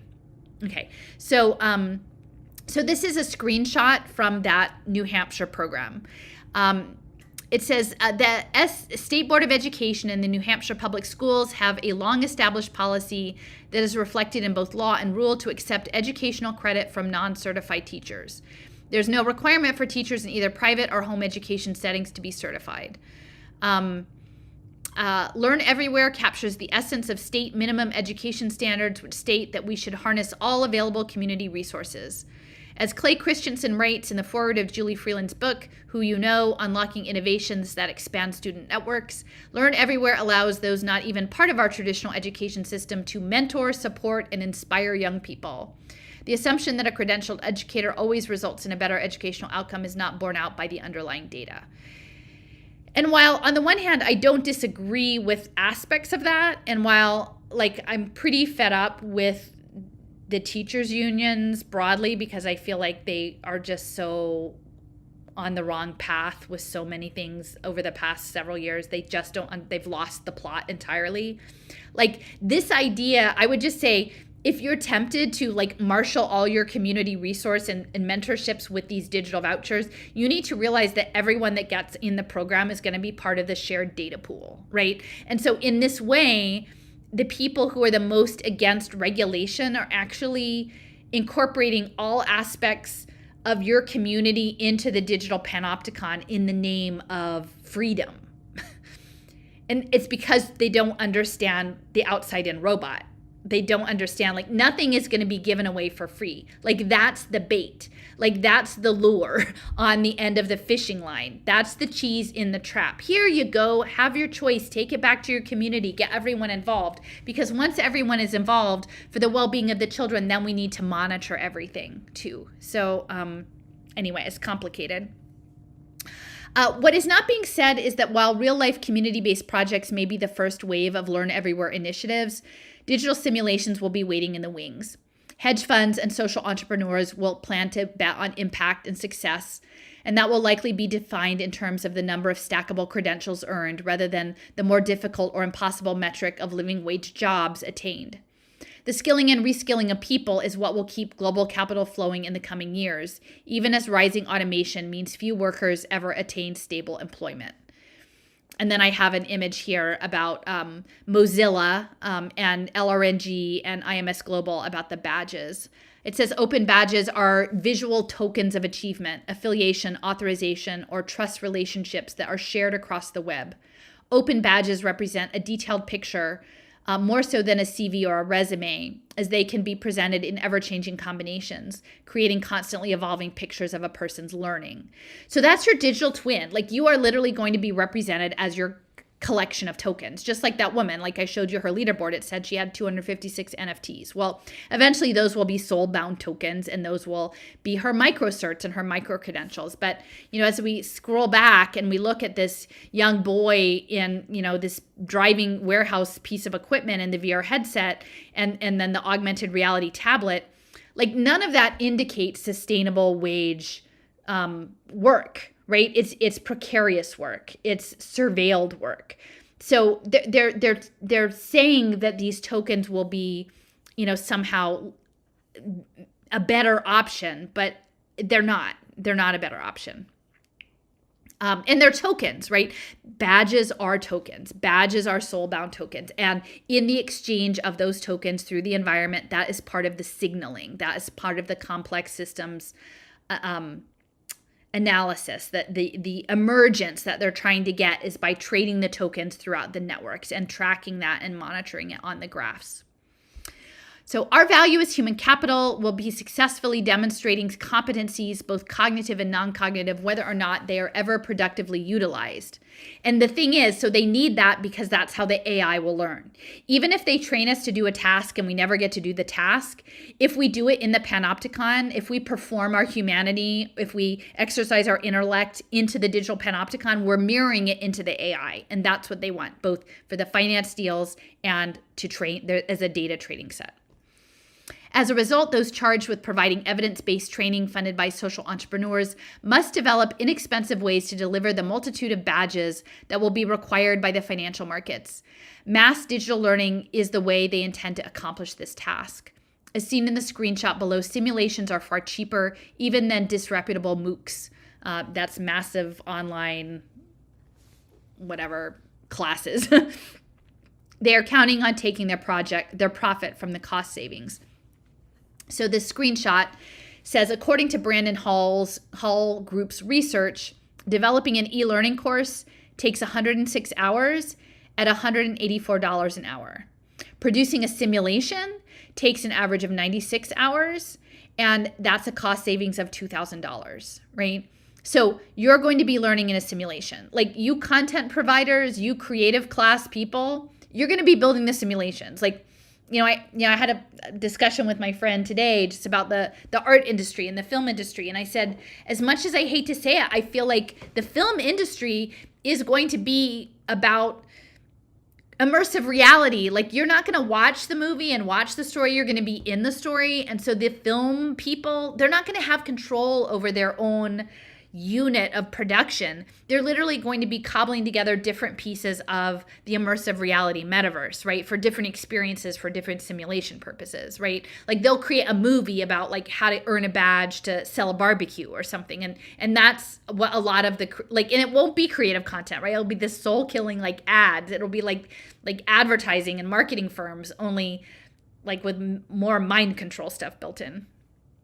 So the JCA solution SlideShare describes a simulation that assesses the sample task of learning to pet an unknown dog safely. Using augmented and virtual reality, data is captured via a laptop, a headset, motion sensors, controllers, and a heart rate monitor. In the simulated setting, the computer determines if the individual demonstrates the competency. Did they complete the tasks in the right order? Were they nervous? Where was the student looking? Which dogs do they ask to pet? Do they refuse to approach any of the dogs? Do they pet the dog for too long? Do they not correctly position their hand? Do they never complete the task? And all of this data is logged and captured and added to the student's digital profile. And of course, this seems somewhat ridiculous now, but consider the image of the student in the yellow vest and VR goggles in the warehouse. This is the planned future if we don't begin to contest it now. We must refuse digital education, social emotional data collection, and career pathway profiling. To pretend it's not happening will seal the fate of future generations. And this is the stuff that the culture war framing isn't helping on either side. I mean, this is the stuff that honestly, the critical race theory, the singular focus on that as the problem, as this other horror show is rolling out, isn't helpful, right? We should take the lessons learned from enslavement and indigenous genocide and apply them so that we all understand what is at stake and that we can collectively refuse it, right? But to create these drama shows and then hide all of this bigger information that really matters to people, that's wrong. And for all of the conservatives who are running around saying that the progressives are trying to brainwash their children with the social emotional learning, while not saying that's a global impact market and not saying it to condition them for a global economy that is being run by global capital, is also not right. So all the people are caught up in a story that affirms their view, but it's not what we need to be doing right now. I do think if we could clearly see this, if we could clearly go back and look at the little boy in the VR headset and look at this data being captured and understand that the future of work is that they program your augmented reality tablet to tell you what button to push, that is not rewarding. That is not how we use our gifts. That is performing humanity for the AI. And it's something that we should not accept for our children or anyone's children here in the United States or in the global South. Nobody's kids should have to do this. And this Web3 is the piece of it. And so if we don't talk about the future of work and what this means, the future of work is building the prison, right? But they're going to tell us that building the prison is a public good. And they're going to make money on our building it as a public good. And so we just have to get really clear. Okay.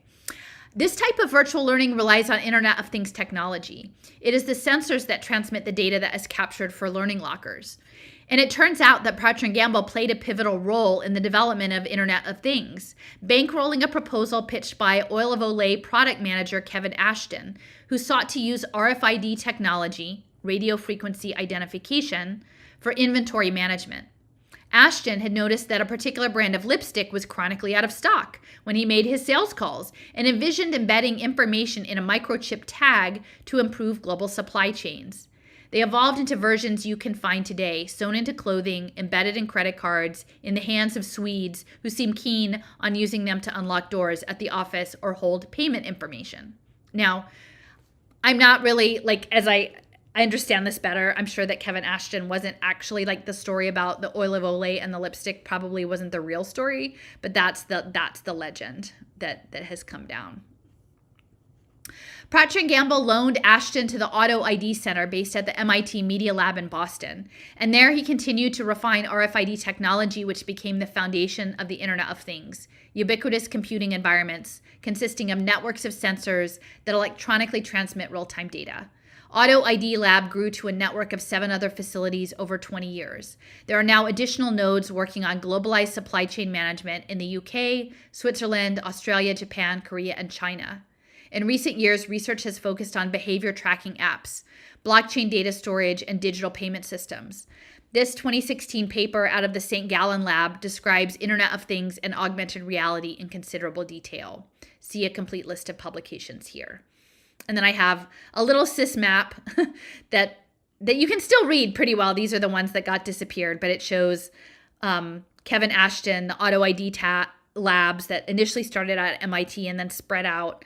And the fact that Nancy Swanson, who was a former VP of corporate strategy at Procter & Gamble, and Jim Bechtold, who was a former marketing executive, both have ties to Strive together. So again, the supply chain management, our children, the children of the world are the supply chain objects for the collective impact economy. A second prominent P&G member of the Strive team was Jim Bechtold, a marketing executive who, with his wife, another P&G staffer, leveraged their branding expertise to grow Crossroads into a regional megachurch franchise. And I have a whole other thing about Peter Drucker and megachurches and how they fit into this. But remember, I always said that the churches are major partners in the public-private partnership. This is a screenshot about Jim Bechtold. Jim Bechtold is the co-founder of Flashlight Entertainment and Front Porch Entertainment, where he served as president from 2007 to 2011. These companies started to support Walmart and P&G's family programming and media initiatives. Bechtold's business expertise included top positions at Procter & Gamble, where he was vice president and general manager of multiple, including head of North America marketing and strategy and planning and business units such as baby, family, and senior care in Asia. Bechtold is the co-founder of Crossroads Church in Cincinnati, one of the fastest growing churches in the U.S. with a weekly attendance of 18,000 plus. He was a co-leader of the nationally acclaimed Strive K-12 Educational Reform Initiative via the KnowledgeWorks Foundation. These initiatives have raised over $100 million. Jim Bechtold has a PhD in leadership and organizational development and degrees in business and decision science. He lives in Cincinnati with his wife and 3 children. Okay, then, churches, mega churches, and disruption and Internet of Things and children, right? I mean, think about how many of those how many churches out there do preschool? Like, are they going to do the Hatch education surveillance play tables, you know?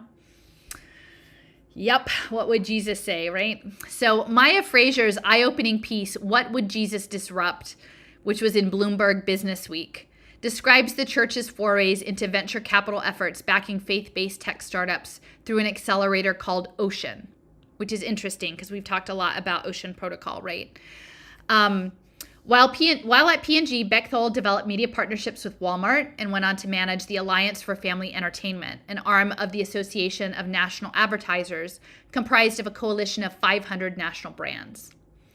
In the coming era of anywhere online playlist edutainment, it is not hard to imagine a mode of teaching and learning largely disconnected from physical schools and human instructors, where consumer brands and possibly religious doctrine brazenly dominate knowledge acquisition. So I would just say, the other thing about Procter & Gamble, it was they developed the soap opera, right? And so they were always about like family entertainment, right? And so what happens when you're working on Kenneth Boulding's moral economy, when the moral economy is embedded into digital media consumption, potentially with wearable technology that can track your emotion and give you feedback loops, right? And train you to be a good person. And again, I will just revisit in one of the previous episodes, I was talking about A Pearl of Great Price and Joseph Smith writing about Satan's proposal, right? That Satan's proposal to God was that he would get everyone into prison because he would make Whoa, Freudian slip. He would get everyone into heaven because he would make sure that everybody was good, right? And so I feel like that's sort of where we're veering with the churches and the cybernetics and the digital media, right? Is are you engineering everyone to be good? And then we know that just as with, so many institutions of influence, like there are always issues too of predatory aspects in these settings. Like, I'm not exclusively Christian, I mean broadly, but there are issues with people using power over others and children in these settings. So like there's a lot to think about. So then I have a map of Jim Bechtold and his connected to Ocean Crossroads Church. Again, it's interesting. There's a lot with oceans, and I would be open to people who understand a little bit more about the esoterics. Like Ocean Protocol, this Ocean, Blue Meridian is the big venture capital fund that the Ballmer Group is behind, and Druckenmiller. There's stuff, and it could just be the wave formations, the sine waves, and the materiality of it. But I don't know, maybe it's Atlantis, who knows? But there's something about the ocean aspect. So so let's see. So globalized trade was the backdrop of my childhood, but I'll admit that until recently, I'd never really stopped to reflect on where Folger's coffee beans came from, or how the expectation of a properly caffeinated morning shaped brutal U.S. economic and foreign policies in Latin America. It's not the type of thing you're expected to think about growing up in a corporate enclave on a quarter-acre plot laid out over fallow farm fields. I've been thinking a lot about supply chains lately because my research indicates an economic shift is underway, one where labor and productivity will be reimagined as an ongoing process of digital brand curation. Moving forward, unless we choose otherwise, we will be the commodities of the knowledge economy. We will be the coffee beans, but our value will not be in caffeine and aroma, but badges and micro-credentials. In this brave new world, financial speculators, multinational corporations, media outlets, and social welfare programs aim to channel our daily activities onto virtual assembly lines, where vast quantities of data will be aggregated, machine-read, and used to fraudulently predict our futures. This process, writ large, will inform vast predatory impact investment markets, pursued even over encrypted data using MIT's Enigma software. We're told to welcome this opportunity to own and sell access to our data through self-sovereign digital identity systems. And while I am not anti-privacy, somehow reducing my life to a digital brand for sale to the highest bidder holds no appeal. I don't want to be paid in blockchain tokens for my social media activity or attention, not for meditating or improving myself as promoted by the High Vibe network. While many feel secure digital identities are a great answer, I must say Tim Berners-Lee's pitch for pods, personal online data stores, leaves me cold. Will we all be reduced to the contents of our pods? Sounds rather grim. Sounds kind of like the Matrix, right? So this is about the attention economy. I guess this was High Vibe. Captive attention. Blockchain networks can grab and keep users' attention through gamification. They grab users' attention with game-like features, progress tracking through leaderboards, and using virtual and augmented reality platforms. There are incentives for healthy behaviors. One study shows sedentary adults are 2 times as likely to go walking when offered a cash incentive for participation. Blockchain networks can reward users with cryptocurrency for participating in wellness experiences or reaching personal growth goals. Imagine a blockchain network that pays you to meditate. Are you ready for the future of wellness, right? And so these are all the things that, again, just to like keep beating on the drum. Like when people are like, Allison, why are you not with the unified program? And why are you questioning blockchain? It's like, well, I already did all the research before any of this happened with the health stuff. And I had a very clear position that it wasn't right. Like, I don't want to live in your freedom cell if what you're going to do is gamify, like, that I drink more carrot juice and meditate. Like, and I'm not saying either of those things wouldn't be fine in and of themselves if it was my choice and I decided, but I don't want to be in anybody else's blockchain game, right? And that's the core of it for me. And I knew that all along. So, 2019. So surely there must be another option that isn't advancing the interests of tech oligarchs. I'm 50 years old. I'm older than that now. My brand has evolved over time. I'm a different person from the high school kid earning pocket money folding polo shirts at the mall. My worldview continues to evolve. I'm not even the same person I was 3 years ago. But will my child get the chance to change of their own free will? Or will the digital corporate mindset assembly lines that are systematically being swapped out for authentic social engagement reinforce brands of youthful selves before they can be challenged by broader worldviews and experiences that could change us in fundamental ways? Will generations be caught up in feedback loops and harnessed to foster consumption, fragmentation, obfuscation, surveillance? Will there be economic options other than to sell our digitized selves? The time to ask these questions and refine alternatives is now. And if you want to get in the right frame of mind, consider the question. To consider the question, I can suggest grabbing a copy of M.T. Anderson's Feed. Spoiler, one of the main characters, a homeschool student, actively confuses her branding by intentionally shopping for and trying out random unrelated items. And when she faces a health crisis towards the end of the book, no one will invest in her health. She has become uninsurable because she doesn't have a clear brand. This is echoed in the image below, a slide from a 2017 talk by Vinay Gupta on blockchain identity. In this new world, as long as someone will insure you, you exist.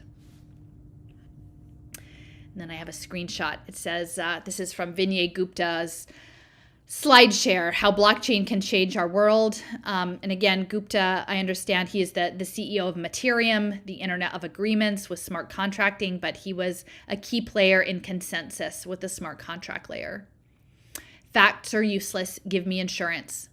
Seas of little insurance and fact bundles are glue. They could hold together a future society without needing a single all-embracing personal profile, or without an unrealistic belief in anonymity. As long as someone will insure you, you exist. Procter & Gamble has long been a leader in supply chain management, industrial efficiencies, branding, and the construction of consumer markets. They've cultivated partnerships with government researchers at Los Alamos and Sandia National Labs to refine production capabilities. I recently found out from Yasha Levine's important new book, Surveillance Valley, that Eisenhower's first Secretary of Defense, Neil McElroy, had been the president of Procter & Gamble at the time. In 1958, McElroy, a very good salesman, initiated ARPA, the Advanced Research Projects Agency, which evolved into DARPA, which of course spawned the internet. Procter & Gamble deals in data. A 2011 report prepared by McKinsey states that in their corporate relationships, they use data as currency. Their goal is to be the most digitally enabled company in the world, and they are a mammoth company touching over 4 billion consumers daily. They are working with Strive in Cincinnati, which is also interestingly home to Hobson's. Hobson's is a huge source of data. It owns Naviance, the data gathering platform that elicits strength surveys from middle schoolers and offers college quote-unquote guidance to high school students, as well as Starfish, a platform that manages retention in higher ed. Hobson's, in turn, is owned by the Daily Mail and Telegraph in the UK, who has investments in Innovation Edge. Innovation Edge helped to launch Amply, the pre-K identity app in Cape Town, which is the proof of concept for social impact investing on blockchain. Procter & Gamble is working with Consensus on blockchain social impact initiatives. Cincinnati seems to be a massive net of advertising, sales, branding, tech, blockchain, social services, and big data. Collective Shift is also active in Columbus with an LRNG pilot and a Global Scholars Diploma, a competency-based education initiative sponsored by regional industry backers. LRNG's new partnership with Southern New Hampshire University makes it appear likely that as early childhood investments are being made on the cradle end, impact capital will be headed towards the career end of the pipeline as well. The map below lays it all out in the interconnections, as well as the link between Hobson's, SIIA, and Project Unicorn, the interoperable database that will create the data lakes to enable the cost offsets. And I don't know if I can't make this bigger. Unfortunately, I don't think, can I? Yeah, oh no. Oh, it's kind of blurry. But this is the map. A lot, most of these maps got lost except for the screenshots, but it shows the relationship of Strive Together to Procter & Gamble, to Jim Bechthold and the church, to these, National Computing Labs, Sandia and Los Alamos, right? And Los Alamos at the time, I didn't realize their connection to the Human Genome Project, right? Or into the Manhattan Project and that. The Auto ID Labs, so supply chain tracking. The link to Consensus. At the time, I didn't really know what Consensus was, but it's a really central feature in the tokenized economy map that I'm doing. Lubin, and Lubin, he helped co-found Ethereum with Buterin. And then it goes on to Hobson's, and it sort of lays out, again, there's going to be a push for college and career readiness, even though they know the plan is that traditional four-year college is going to go away and it's going to be stackable credentials. But they need for people to believe that they're on a pipeline, on a pathway. That's the cybernetics requires all of that. So Hobson's is connected through that. They have connections to Innovation Edge and Amply and these IXO Foundation Impact Tokens. So, okay. And then let's see. Schools can't do it all. Let Columbus Council World Affairs help. The Global Scholars Diploma. And that, then it has all the logos of who's involved. And of course, prestige. You've got Harvard and the Council on Foreign Relations and Gallup. And I'm not sure what EF is. But then you've also got Battelle, which is, again, managed by the U.S. Department of Energy Labs, Honda, various universities, nationwide insurance, because, of course, you can't exist without someone to insure you. So, again, as a parent, you imagine Global Scholars Diploma, right? Like most people who aren't more broadly aware of where this is all going, they would presume like, oh, wow, I want to sign my kid up for this program and to make them more, fitting into this new world. But it isn't. I mean, literally, it is making them an energy unit in this thermodynamic economy. It's late, so I will bring this to a close. In case this all seems a bit far-fetched, I'll just say that people are starting to pay more attention to my Jeremiads lately. It may have to do with the media attention Shoshana Zuboff of Harvard has been receiving for her book, Surveillance Capitalism. I really loved her long read in the Frankfurter Allgemeine from 2016, which you can read here, but have cooled somewhat after watching her participation in Wharton professor and blockchain and gamification expert Kevin Werebach's conference after the digital tornado in the fall of 2017. It felt like she was set up to be the good cop in that production. Obviously, she's a Harvard professor with a literal seat at the table, so how much of a dissident can she actually be? Nevertheless, she has bolstered my credibility, and I appreciate that, and I will finish with a transcribed statement Joseph Thoreau, a Penn Annenberg professor of communications, delivered following Zuboff's presentation at that 2017 Digital Tornado Conference. It confirms what I have laid out regarding Internet of Things branding and the ways government policies and human capital management are being inappropriately influenced by powerful corporate interests. Why are we not all shouting this from the rooftops? What exactly are we waiting for? Okay, so, and again, this comes home to roost for me because it's Penn, right? Like, this is my backyard. I have a responsibility. Like I think Cliff was saying there earlier on, like, look where you are, look where you are. Like, I happen to have an abundance of this stuff because of where I am. Like, I have this history, the history and the mythology of Philadelphia and, our founding fathers and governance and whatever, and the domination culture and the alternative histories. And Penn is really, really woven into this. So, Zuboff is clearly, at the time I was still more naive about, like, who these front people were. And, they always want to give you the heroes, give you the people to say, like, oh, they're the one who knows the thing, like, who knows the right way to do it, right? And they're never that, because when they're put out there, they're there for a reason. And Zuboff was that. So this is from her, let's see, I think that this was actually, so she gave a talk at this event in 2017 at Wharton with Werebach, and she's kind of giving her shtick about surveillance capitalism. Of course, the surveillance capitalism people never talk about impact finance, right? And speculation and derivatives trading on children. And so there were respondents to her presentation and another presentation. And this is a quote from one of the respondents. They both reminded me of two industry experiences I had directly relating to this that will lead to a comment about the nature of policy.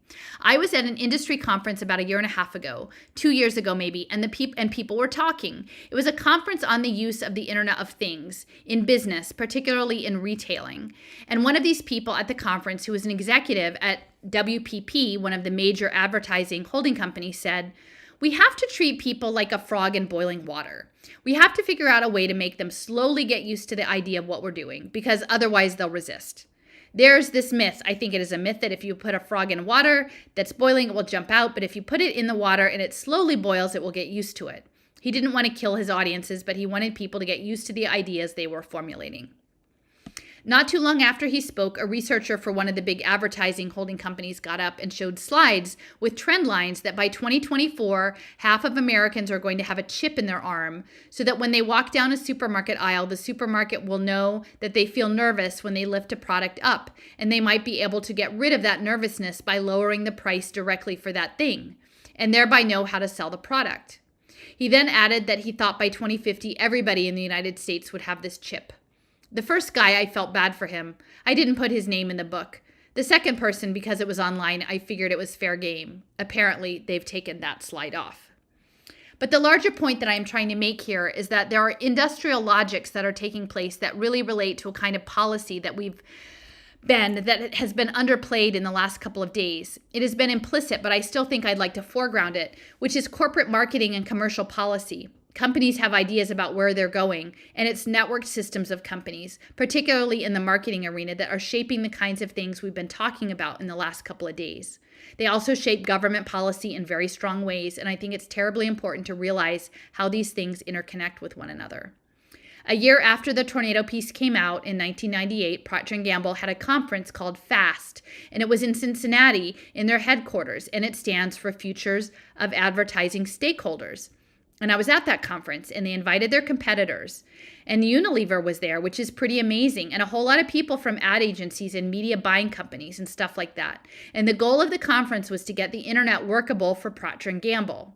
They didn't think that the internet was acceptable to them at that time. It was too slow, and it wasn't viable for commercials. They didn't know what the metrics were, and they wanted to set up a way to get that set up. They invited Steve Case to give a talk, and Steve Case, the head of AOL, at lunch, and he freaked a lot of people out because during the talk he said, Americans do not want broadband.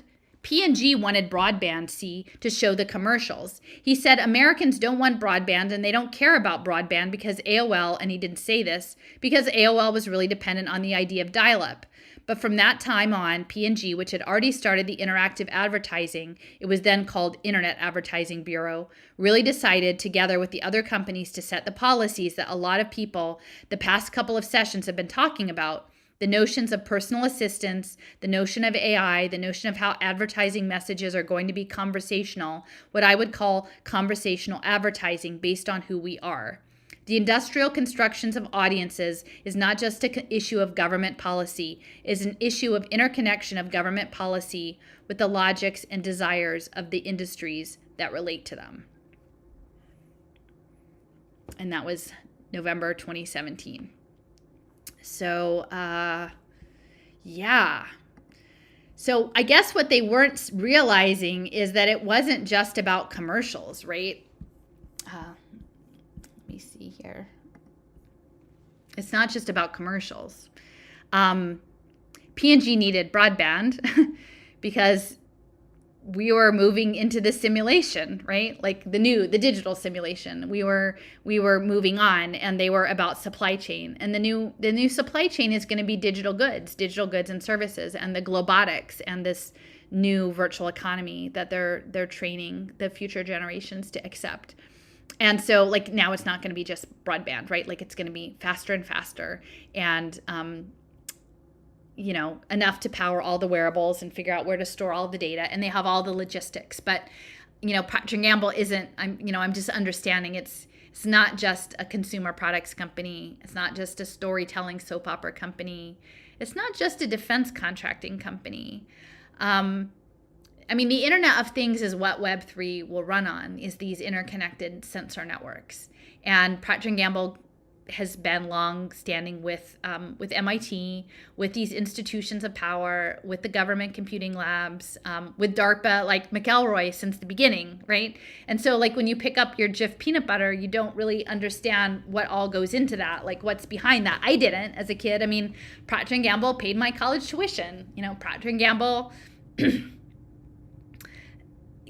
they sent us a Christmas box every year. Like my dad had a stable career there. And as I mentioned, I think in one of the other podcasts, when you're indebted to these corporate interests, you just don't think about what it really means. And Mark Ruffalo has the film Dark Waters about the DuPont poisoning of the town in West Virginia.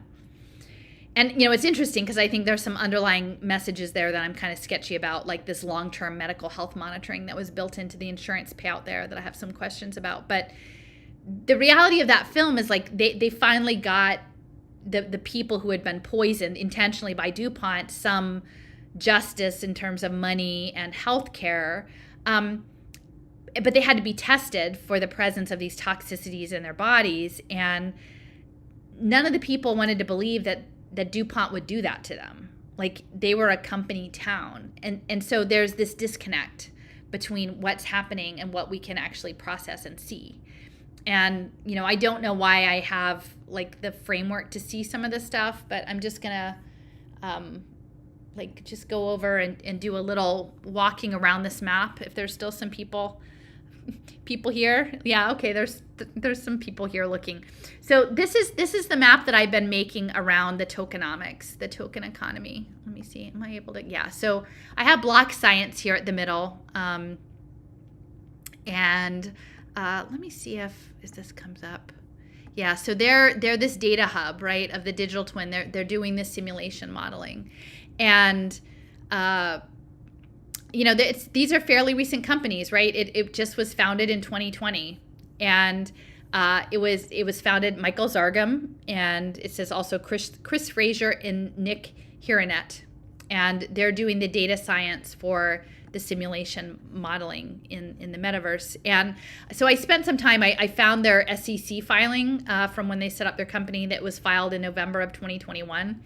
And it had the listings of where they were, and they were like people's addresses of the three people. So the mailing address was Laurel Springs, New Jersey, which is South Jersey, not far from me. There's Philadelphia, and this little pin over here is Brandywine Road in Laurel Springs, New Jersey, which is, somebody's split level house with a truck and a 1-car garage, it's just somebody's regular middle class house there in South Jersey. So that's the SC filing data. Here's Chris. He's the CEO and co-founder. He was formerly with Cadent, which is data, business intelligence data. And it was based in Philadelphia. Before that, he was at Comcast, and Comcast's headquarters is here. Nick Hiranet, he was one of the other folks. He's the chief operating officer for Block Science. Before that, he was with the U.S. Army Corps of Engineers in marine design, here also in Philadelphia. And so the address that he has on the SEC filing is in South Philly at 20th and Carpenter. So you've got like a 2-story row house. Now when you look at Block Science and you see like what they're really about, it's incredible just to think that it's attached to just people's, homes. And then we've got Michael Zargham. Again, he came out of Penn Engineering, PhD in convex optimization. So again, Taylorism, supreme Taylorism of the entire world. His PhD dissertation research was the next generation of network science, and it was funded by the Office of Naval Research and the Army Research Office. So this is all defense military funding. While he was there, he was also doing consulting on humans, networks, technology, and data. So, and I'm pretty sure in here at some point it said maybe he was doing some work with Wharton, like doing some teaching over at the Wharton School. And so it seems like I'm trying to figure out if he has a connection to Arizona State University. Like, it's hard for me to imagine that he doesn't, because he has his address, again, modest home in Tempe. And Tempe is where Arizona State University is. I think I saw an article that said that his wife's family is from there, but it seems too coincidental that you would be in Tempe and you would not be, Block Science would not have a relationship with Michael Crow's university. So, let me just see. So this is the labs itself, about us. They're working on problem solving, data science. I'm not sure if it actually has the who we are in the about. But when you look up Block Science, it's an international group. It's definitely an international group. So this map is about sort of cybernetic tokenomics, and I'm such a nerd. I'm going to just tell you a little bit of a story. So he's a partner with this Token Engineering Commons. Let me see. Can I zoom in here? Yeah. So in the Token Engineering Commons partnership ecosystem, Block Science is in here with the Token Engineering Group, SourceCred, which is a reputation management, CAD, which is simulation modeling, OneHive, which is one of the use cases for these DAO voting programs, and then the Common Stack, which is Griff Green, and this is all of this digital public goods, building out the digital public goods ecosystem. So he's connected, and so when I was out in Tucson, I wanted to go to Kochi Stronghold because Jason and I went there the last time we were there, but we did too many things that day, and by the time we got to Kochi Stronghold, which is where Cochise and Geronimo and the Apache sort of held out against the U.S. military for 20 years in the Dragoon Mountains, it was dark. And I told my friend Drew, if I come out to present, like, I really want to go back to those mountains. And so the day that I went, let me see, where is it? Yeah. So the day we're driving out there, I'm a nerd, and it probably, if Jason was in charge of the radio, he would have like good music on. But I was like, well, let's listen to things about the common stack and the data commons. And so we're listening, and as we're listening to the stuff about the commons, I mentioned earlier about Sybils and this idea of the Sybil resistance. So what the common stack is doing is they're pitching this idea of public goods. This is like these Gitcoin grants. Here, they're giving out all this money. They've got this giant lake of matching funds from the billionaire class. And they're saying, oh, you can put some proposals out to us to build out Web3, and we will vote on the best proposals. And so the proposals that we're putting together, you can have a vote, but you get more money if you have more people supporting you. So you get way more money if you have 100 people give you each $1 than if you have one person give you $100. But the civil resistance thing is that you need to make sure that the one person with the $100 doesn't sneak around and make 99 fake agents to make them look like they're 100 different people. And so the digital identity is part of what they call Sybil resistance. And it's kind of like know your customer. And I think in the same way that 9/11 opened the door to know your customer, like to require a validated digital identity because of terrorism, that here, let me move it over to the picture in the picture. The Sybil resistance is the same thing. Like, we need to know your digital identity to make sure that you're using your tokens properly and you're not pulling a fast one on us, right? But in and of itself, it reinforces this idea that you need to live in the panopticon as a digital identity. So we're driving down Route 10 in rural Arizona, in southern Arizona, and there's just really not much out there. And we literally, we're on the road. So we're coming out of Tucson, we're going down Highway 10, and literally there's an exit, North Sybil Road. Which is like an interesting, so you can see Cochise Stronghold, which is where we're going, and North Sybil Road is on the way. There's like a big highway sign. There's not that many exits. And I'm like, oh, well, that's kind of interesting. We're listening about Sybil resistance. So the stuff about Sybil attacks, you can see here at the bottom of SYBIL, which is how it was spelled. They're using Sybil attack, and it's based on this woman with multiple personality disorder, the book and movie about her. But actually, the Sybils were prophetesses in the classical era. They were, if you hear a little bit of bumping around, my husband's, it's trash night, so he's getting to the trash out.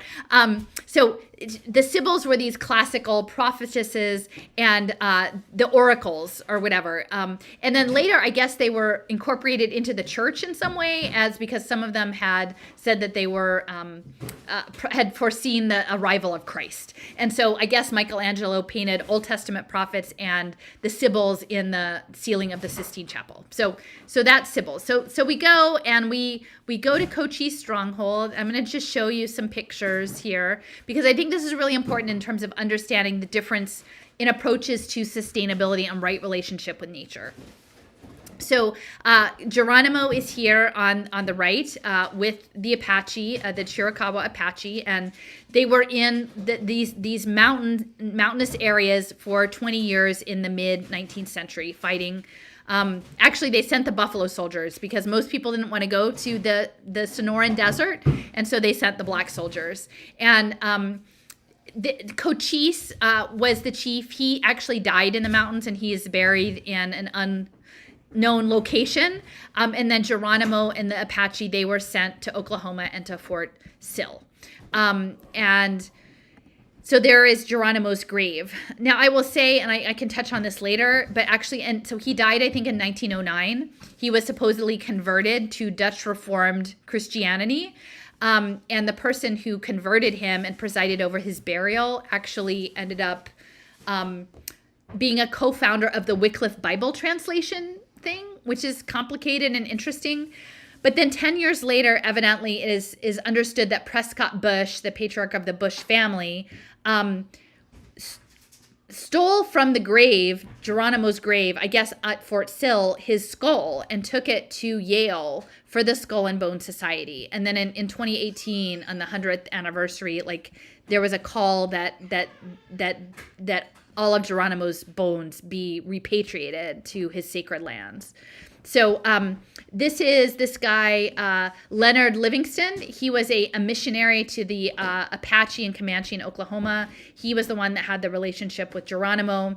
He was partners with William Cameron Townsend, who was a missionary in, like, you know, well, he lived from 1896 to 1982, so he lived a pretty long time. But like in the post-war era, he created this Wycliffe Bible Translators and Summer of Institute of Linguistics. And John Wycliffe was a scholastic theologian who was the first person to do the Bible in the vernacular. And he actually had an emphasis on logic, so it's actually quite perfect when you imagine overlaying deontic logic onto the world. And let's see, Livingstone, yeah. And then the Wycliffe Bible program, the Linguistics Institute had a spin-off in the Dallas area called the International Linguistics Center that was funded by Nelson Bunker Hunt. And the Hunt oil family, Nelson Bunker Hunt had got a lot of money in, well, I think it ended up not working out, but Libyan oil, and then he later tried to corner the silver reserves market, and that also didn't work out for him. But he's very, very influential in Dallas, and the larger Hunt family is connected to the Lyda Hill Philanthropies, which is funding Pegasus Park, which is the EdTech Biotech Center. So the International Linguistics Center, he gave Nelson Bunker Hunt, who was also a member of the John Birch Society, he donated the land for this center, which still exists. And they're all about linguistics. And you have to understand that the computation is very much about the linguistic aspect. And they've actually developed this software, again, ostensibly for Bibles, but it's also collecting all of the linguistic information. And one of the early supporters of this campus among the elite of Dallas was the head of Texas Instruments. And again, they have this early level of computing, and the computing structure and the grammar is feeding into the AI, and then also the cosmology of the indigenous worldview, because they would actually go into the Amazon jungles and carve out airstrips and supposedly to collect up the language information, but then these airstrips were used for other purposes like scouting resources in remote areas and also being used for sort of covert military ops. So this is all kind of related to the Geronimo story in terms of like Leonard Livingstone was in this mix, and he was the pastor to Cochise. And then, so here's the New York Times article from 2009 saying like that they were suing to get his skull back, right? And I don't know how commonly it's understood that this happened, but to me that this is like one of these very clear things like that was wrong. Like this was wrong. This grave robbing, this sacred transition was terrible.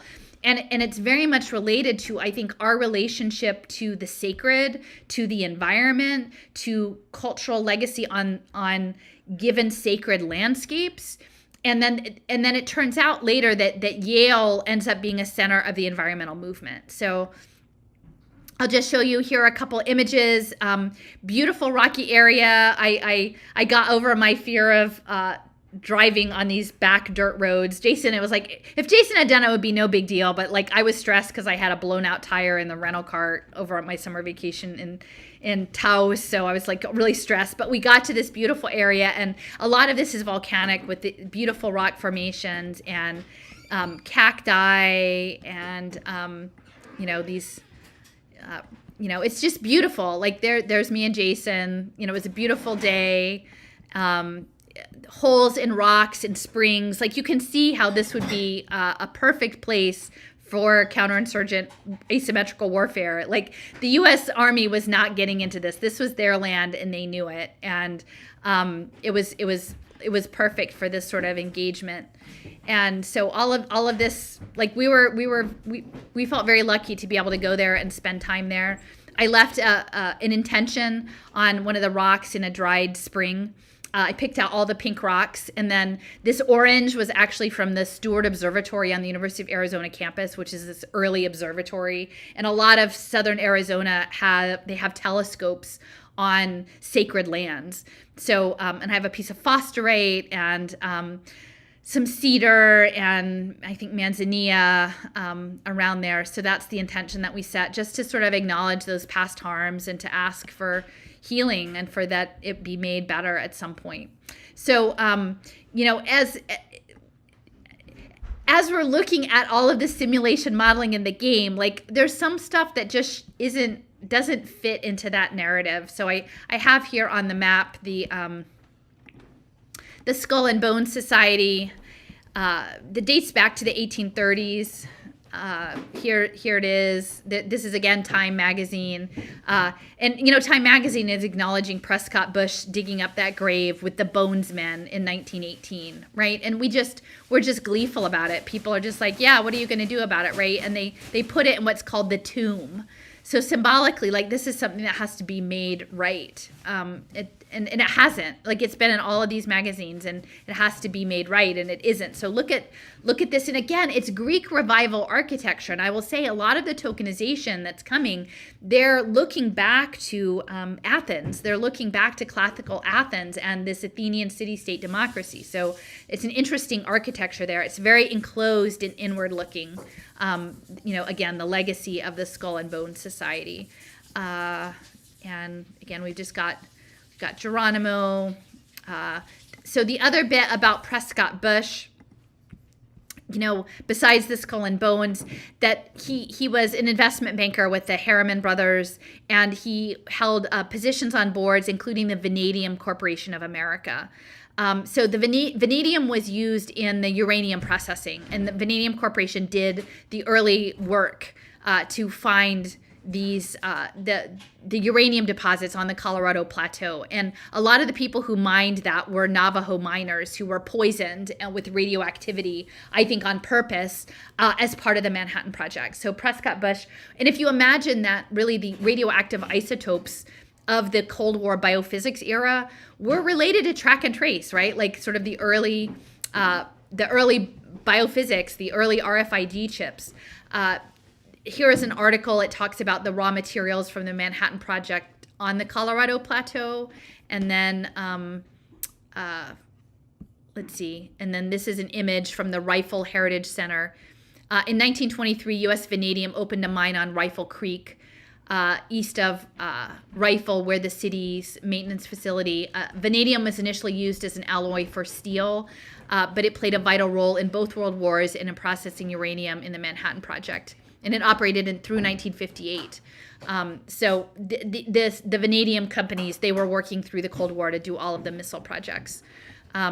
So the reason I'm bringing all of this up in the tokenomics and the simulation modeling is that, so Skull and Bones is based in Yale, right? Evelyn Hutchinson was the father of the ecological evolutionary movement and climate change. And so he didn't arrive to Yale until like 10 years after the skull was installed at the Skull and Bones Society. But it's important to understand that he was a zoologist, and he was the one that was meshing mathematical concepts with environmentalism around specifically climate change. And this was in throughout much of the 20th century.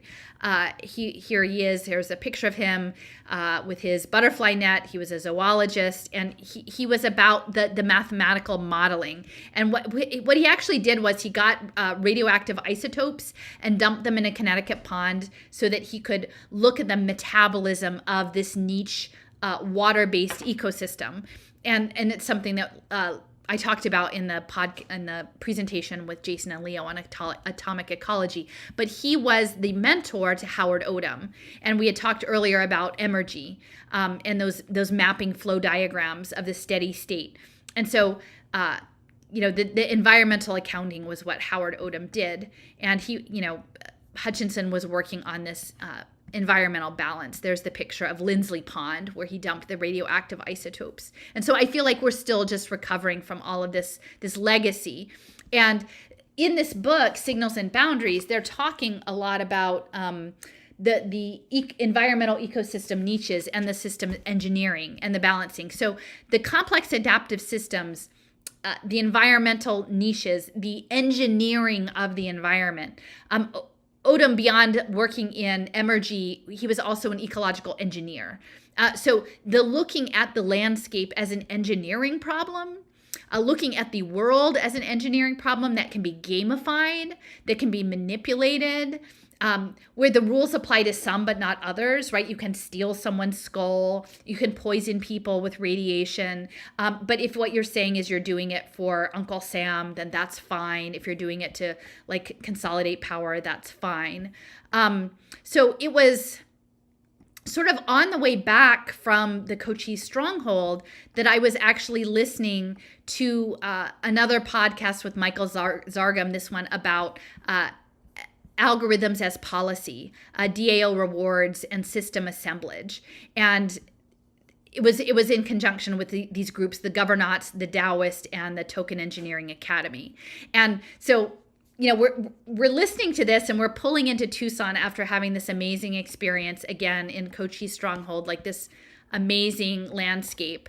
And you know, listening to this gamification of the world, listening to their plans to use military technology to do simulation modeling, to shape us through cyber physical systems, socio-technical systems, through token transfers, to frame it as democracy, to frame it as lifelong learning, to frame it as human capital improvement and optimization, when it's anything but. Like, and I probably would not have seen that talk, the cybernetics talk, or the algorithmic policy making talk, if I hadn't gone to Cochise Stronghold. And so I feel like the Sybil sign there, the understanding, the policy, and in this he specifically talked about the metagame, which I opened with, and the metagame and source cred, and the way in which your the maps of your online contributions in gig economy workspaces would be modeled, and your place in the world would be determined,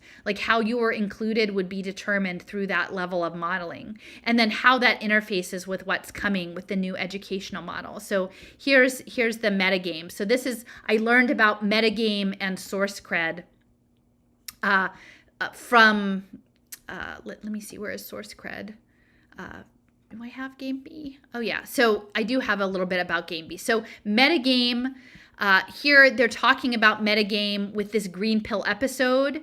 And later on you'll see I made an offering of some green pill socks that Jason gave to me both at Arizona State and at the Udall Park in Tucson. And then this is the Game B. So this is their answer to neoliberalism, is this idea you have a self-organizing system. It was pitched by Jim Rutt, who came out of MIT with a focus in cognitive science, and he worked at the Santa Fe Institute, and he developed Big Chain Database blockchain, which later evolved into Ocean Protocol. And he identifies money as signals. So money is like the grammar, is the communication. And he uses those signals to manage smart games with genetic algorithms. And the signals, some of them happen through money, and some of them happen through this liquid democracy. And in this Game B program, he co-founded it with Jordan Hall. And Jordan Hall, his expertise was in video compression and creation of DAOs. And so the video compression software, that's what we need for the simulation modeling, right? If we're going to live in the metaverse, we have to figure out how to like make it happen in a way that is, the files have to all be compressed and stored. Now, he was also involved in this neurohacker collaborative with his, I think she ended up being his wife, Vanessa Hall, who frames herself as a futurist neurohacking storyteller. And so this is all about sort of these collective minds. And they're applying in the gaming, in the smart games and genetic algorithms, they're applying that as if they were financial markets. Now, Jim Rutt got his start in network solutions, which was identifying the domain management systems. I think they got the sole people to get the contract from the NSF. And I mentioned that the big DB Ocean Protocol became Ocean Protocol. So money as signal tokens. And for, again, the answer to neoliberalism is tokenized cybernetics. And I talked about this construct a little bit on the tokenizing the commons. But Balaji Srinivasan, this idea of the network state, he was talking about a ledger of record, right? They want everything to have a permanent ledger of record, and to use voting with this, Robin Hanson's futarchy, that you have these hierarchical votings, these proxy voting systems.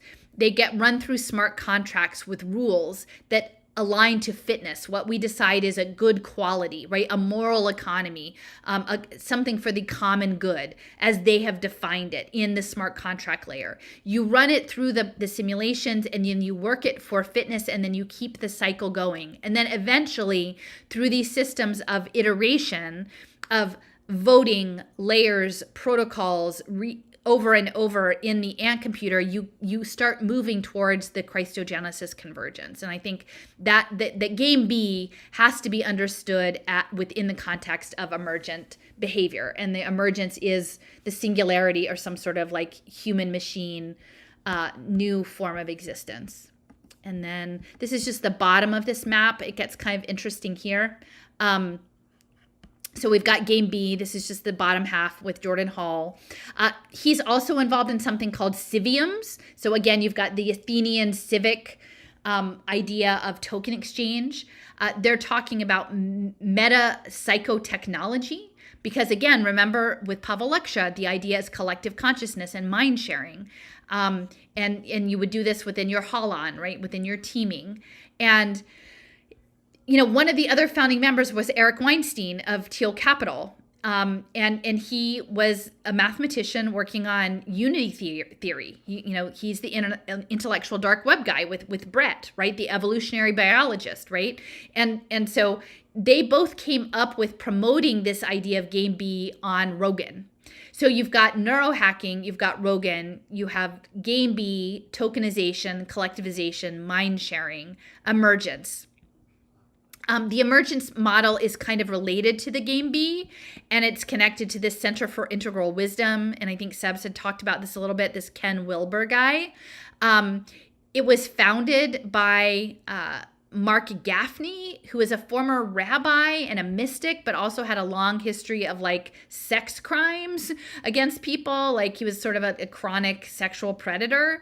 And one of the people who facilitated this Center for Integral Wisdom was John Mackey. John Mackey was evidently the co-founder of the original Whole Foods in Austin when it was just a local cooperative food store.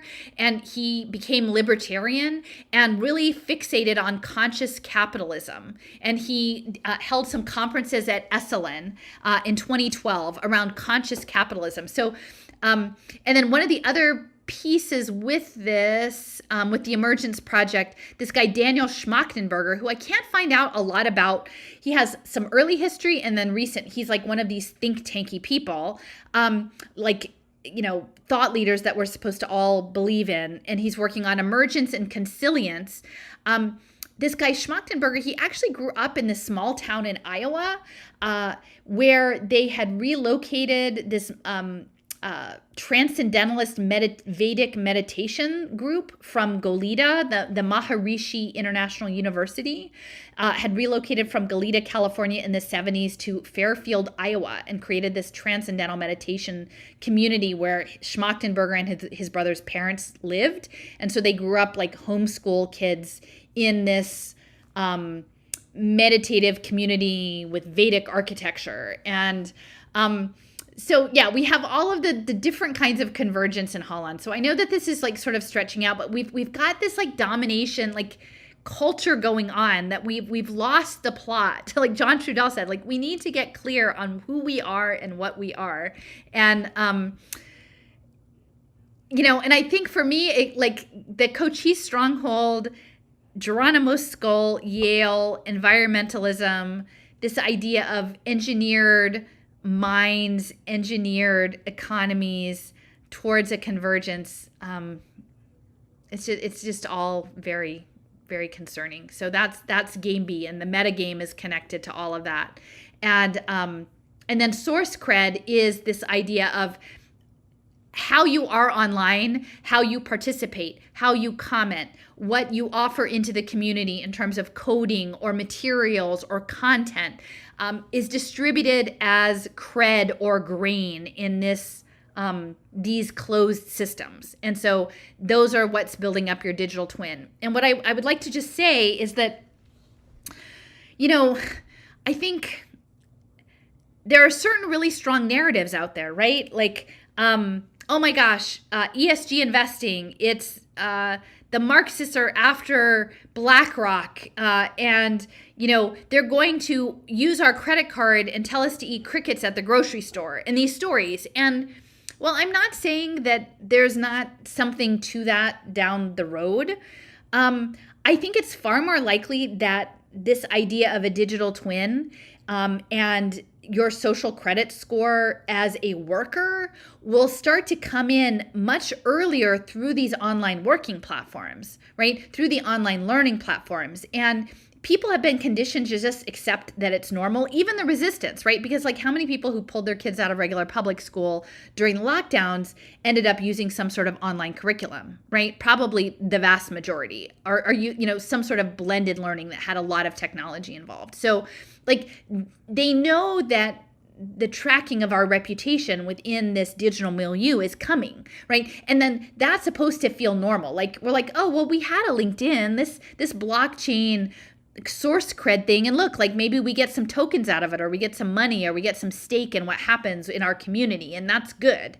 But I would just say, like, remember that directed acyclic graph. Like, do we want to create a world like Geronimo was defending their way of life against this new program, right? The new program of progress, to try to hold that ground, right? And then look what happened after. So do we want to just cede this ground to become social graphs in this? Their cred is actually managed by the Google's Google PageRank algorithm. And that goes back to Larry Page, but actually the person that goes back to the mid-90s, the PageRank algorithm, and Zargham talks about how you can change up the variables and changing the rankings depending on where you put the weighted values. But one of the people who was really involved in actually upgrading the PageRank evaluation system is Sepp Kamvar.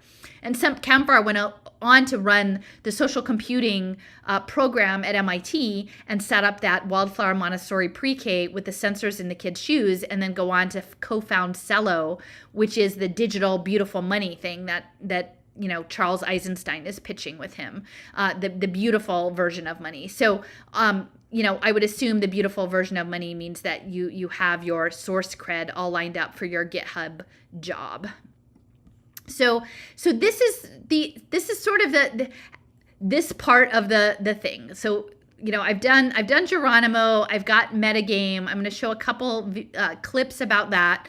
I haven't found a direct link between Zargham and Arizona State. Maybe he just happens to live in Tempe, and maybe that's just happens to be where Michael Crow is. But there's definitely a lot happening with decision science and military simulating technology and learning engineering and social impact finance and at Arizona State. And I'm going to go into this a little bit more later because this is a lot. But you can just see here we have Arizona State University, Michael Crow, who's the president, founding board chair of In-Q-Tel. I've talked about that for a bit.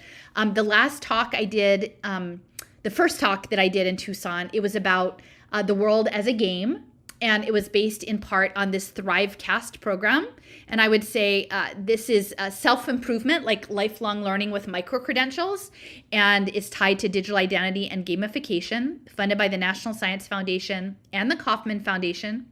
Kauffman Foundation was involved in human capital investing. It's called Thrivecast. I would just ask you folks, this is their logo. It's really, really unattractive, in my opinion.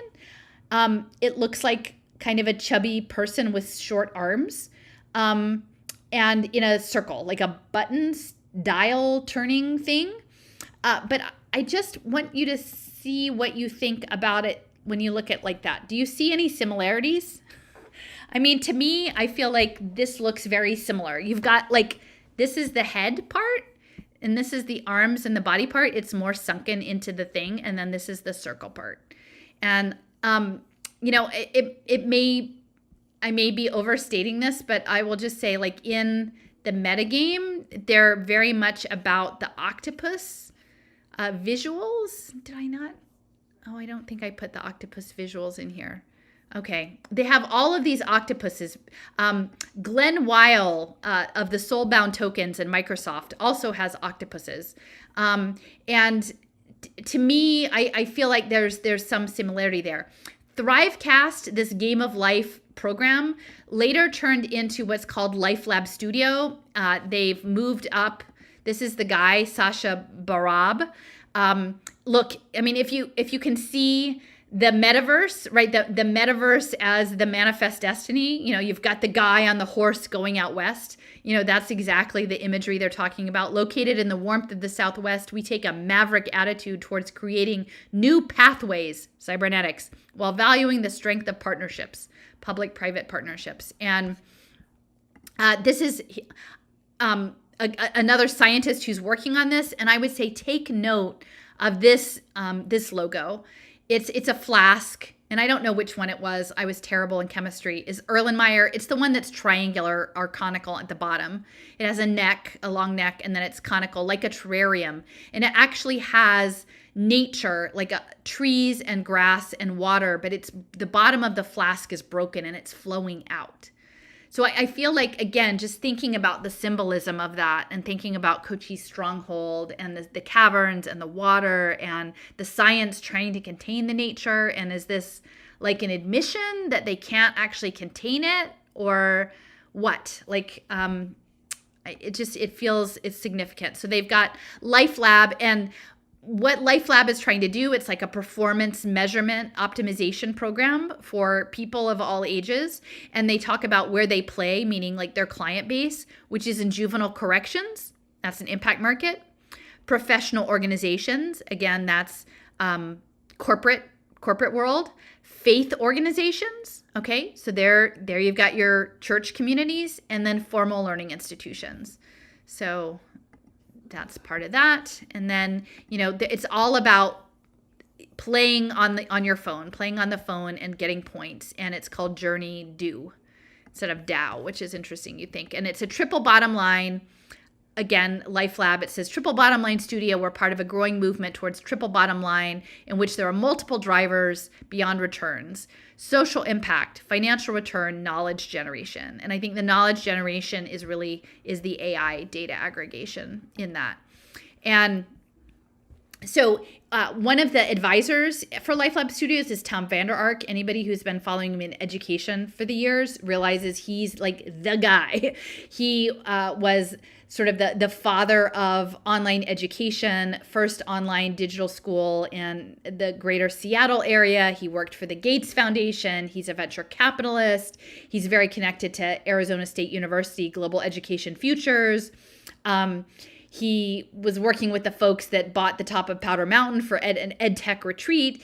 And he was on the board of Global Education Futures with Pavel Leksha, planning that future of the people near future. So Vander Ark has popped up again over in this LifeLog planning. And just to give you a situation of like where this is, the business address, because none of these places have real addresses. It's this guy's house. It's in Scottsdale, which is sort of northeast of Phoenix. And if you go to Google Maps, it's just this like very large home with a pool. It looks like he maybe has a pen with some animals. It's probably like a 5-acre plot. It's a pretty posh setup that they've got there, but it's not an office. None of these places have real offices that they list as their businesses. So yeah, there we've got Sasha Barab, a learning scientist who has published extensively on innovation and impact and the power of games. And he's a professor in the School for the Future of Innovation in Society at Arizona State University. So, and he came from Indiana University before that. And then you can just sort of see, like, there's the growth cycle. That's like we're plants, right? Growth means that we have the key performance metrics and optimization, and it's all happening through the phone. You've got your journey. Someone plans you a journey, and then you go on it, and they literally have waves, like, it's almost like a boat. A focus on life application, because like all we need to do to fix the world's problems is a good app. And then they talk about implementing with your community and facilitating one another through online interactions. And I would say, I think that this is going to be part of this common fare new version of welfare program, is that we're supposed to get online and do mutual aid digital support to people's trauma stories. And they're going to collect all of that data and call it like mental health programming. And then you've got the platform, the connected growth cycle. The components are microcerts. You have a user-aware feed. We support other users by sharing their stories. We have a branded mobile experience, real-time data to track progress, next generation growth. Members are always up to date with their notifications, multiple cohorts of people and content, external services integrated with API architecture. So like, again, your brain, relegate your brain to the smartphone. And that's sort of how it is. So that's LifeLab Studios, and that's just sort of backdrop on, again, metagaming, source cred. And I will say the other thing, let me see.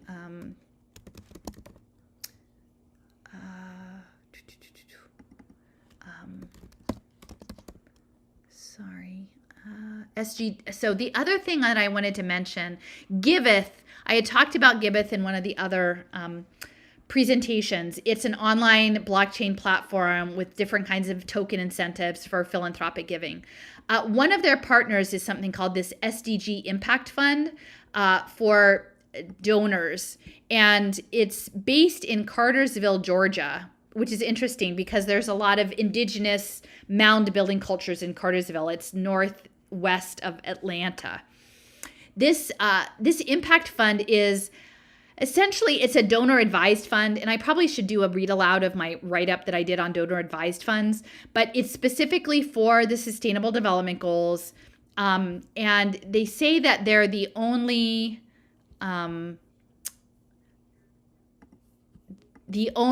DAF, donor advised fund, whose exclusive charter is to enable the attainment of the goals, and is the only DAF in the US that was founded and chaired by an African American man. So you've got that going on. You've got the DEIJ stuff, you have the sustainability stuff. And it was interesting because on their website, they actually conveniently put their 990s, which is really nice. But they talk about becoming qualified to run funds for all these different agencies. And they have sort of, I don't know if it was exactly clients or their clients have their funds in these banking institutions. But it includes Bank of America, Morgan Stanley, BNY Mellon, Fidelity, PayPal, Square, HSBC, Northern Trust, Coinbase, Castle Hall, and one UN thing, FSUN. I'm not sure which one that is. But so they seem pretty high profile, right? And so they show like, oh, we've done all of our due diligence. Here we are. It's interesting because their web page is very similar in format to the Learning Economy Foundation interface. Like they used the same template. They just swapped out the pictures. This gentleman, Tony Suber, is in charge of it with his wife, who's the managing partner. And they are, they're targeting startups and let's see, they're targeting new startups, established technology, consumer products, manufacturing, and business firms with values of 500,000 to 10 million. So they've got this investment arm going on in Cartersville. Here's the post where they say that they're connecting directly with Giveth, the tokenized philanthropy, and the other partners with this are the Common Stack and the Token Engineering Commons, Panvala, and Gaia Giveth. So it's all part of the token economy. And then, so I'm just going to say these are their 990s. I didn't go through all of them, but for 2020, it had the revenue less expenses, okay? And it has the prior year. So the prior year, which would have been 2019, the revenue less expenses was $11,600,000, right? 2020, it bumped up to 224,420,000 some odd dollars, right? So that's a big jump from 11 to 224, right? That's a big jump from 2019 to 2020. So let's look at, oh shoot, I pulled up the wrong one. The next, oh no, here it is. Okay, so this is 2021's. So you've got the prior year, which is what I said for 2020, $224 million, 420 and change. It jumps to $9,856,113,291. Literally, it jumps from 200 something million to $9.8 billion in this fund in Cartersville, Georgia. It's, I mean, to me, it's kind of amazing to see that growth. And, you know, I'll just go back to, you know, we had Jeffrey, like the Calvert Investment Fund, right? The FDIC mission-driven bank.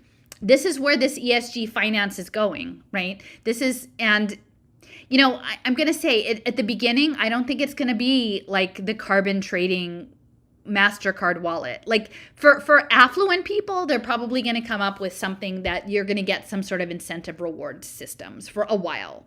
Eventually it'll get punitive, right? Like I don't know how long it will take to get punitive, but the low hanging fruit on this is going into the opportunity zones, scooping up socially marginalized people, setting themselves up for health improvements, training missions for online education to code the metaverse, to build co-housing with education facilities, to bring in churches, right, to bring in the NGOs, to bring all of the community groups under your wing, right, because you know, crypto is really huge in Black and brown communities, right, as some sort of answer to the establishment, because people don't know the bigger picture, and they're going to scoop all of these people up and they're going to put them in the online learning platforms and build out their digital profiles. So I think that that's what's coming. So just to say, Arizona, and I'll get into this more later, but it's a major center for educational technology, for participatory governance, the tokenization, using technology in the public interest. That's going to be digital public goods. It's all based in wargaming, in defense contracting, in homeland security. So all of the games are against this backdrop.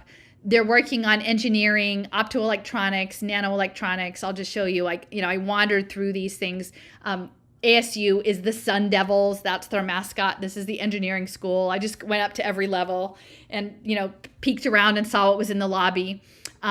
It's interesting to me that the Sun Devil, they're not using a pitchfork. It's actually a trident, and trident is like PSI, psi, like psychology, parapsychology. That if you look up PSI in Wikipedia as the letter, there's many significant elements to what that means. So again, a Sun Devil with a Triton, with a Neptune Triton. You know, I poked around some of these engineering buildings. You know, Arizona State, it was actually pretty nice. I mean, this is like a kind of a boring building. The landscaping was really lovely. And, you know, I was seeing this equipment. They have windows, like what these labs look like. I read about them all the time, this optoelectronics, right? And it looks kind of like that, I guess. Why someone would want to spend all their time like playing with these tools and to like create a simulation of the world, I don't understand. But, you know, this is me wandering around the Arizona State campus looking at their optoelectronics labs, and not many people were there. It was like the Friday before exams, you know, looking to see what was on the bulletin boards. This one was the NanoFab facility at Arizona State, a flexible foundry for individuals and companies and universities.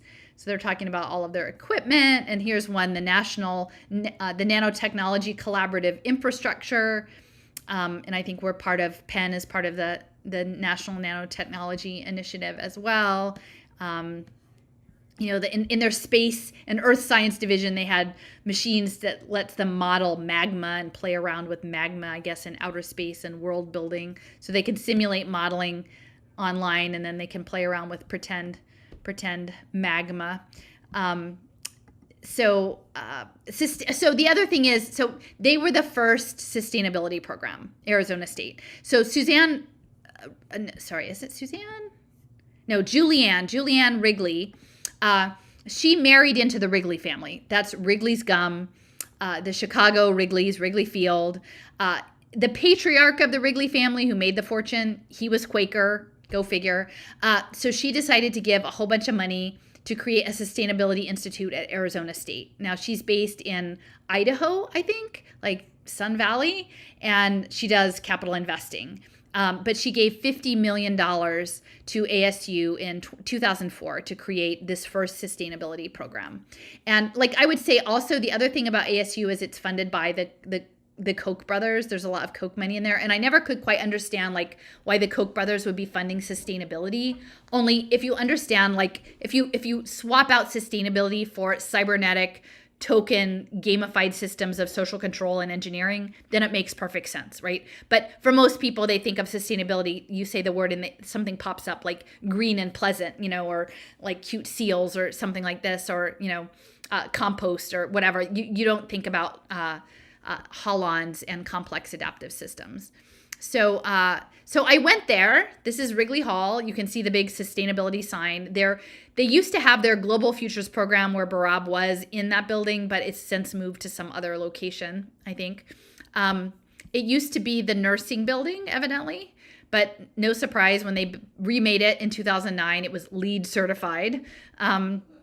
So they rededicated it in 2007 as the Global Institute of Sustainability.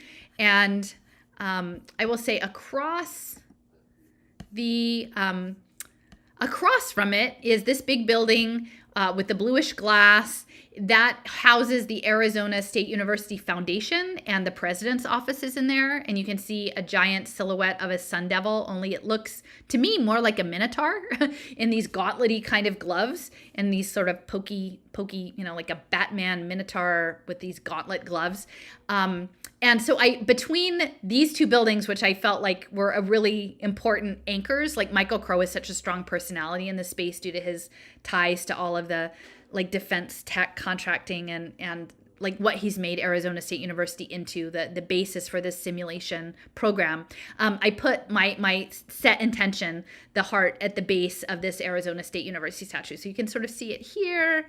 And I have a closer up version. I picked up a little plastic wheel outside of one of the engineering labs. So there's like beautiful plants. And, again, I was there in November, so it was cold, but it was Arizona. So I had to wear a sweater. I think everyone was amused at me that I was wearing a wool sweater, but you can see the aloe, I don't know.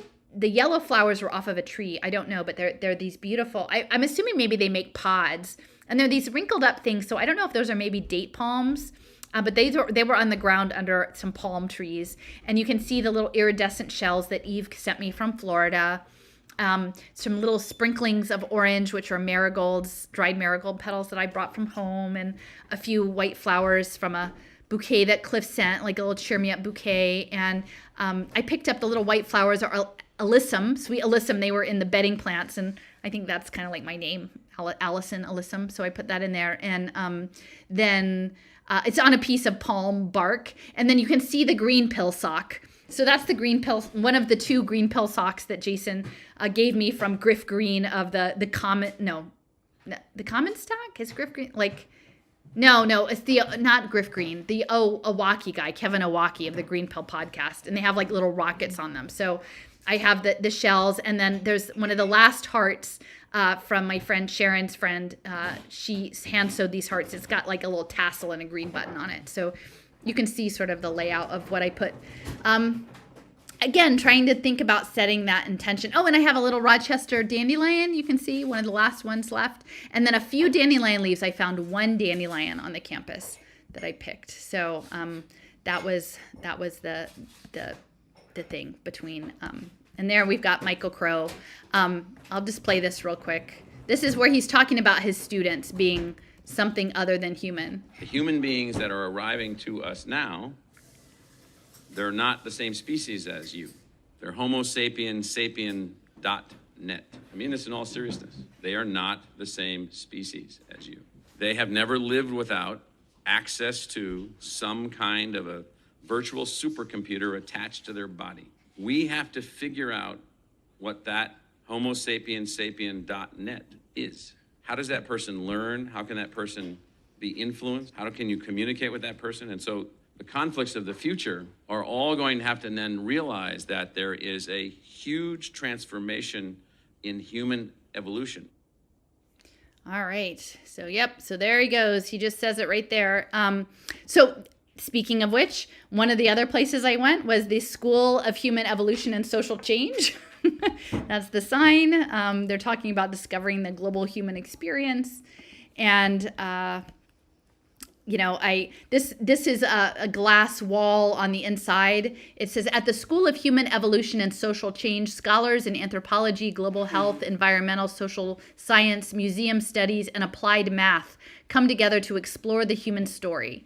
Here we create and share knowledge to inspire our students to foster a healthier, more sustainable world. So again, they're using the math in terms of the evolutionary process.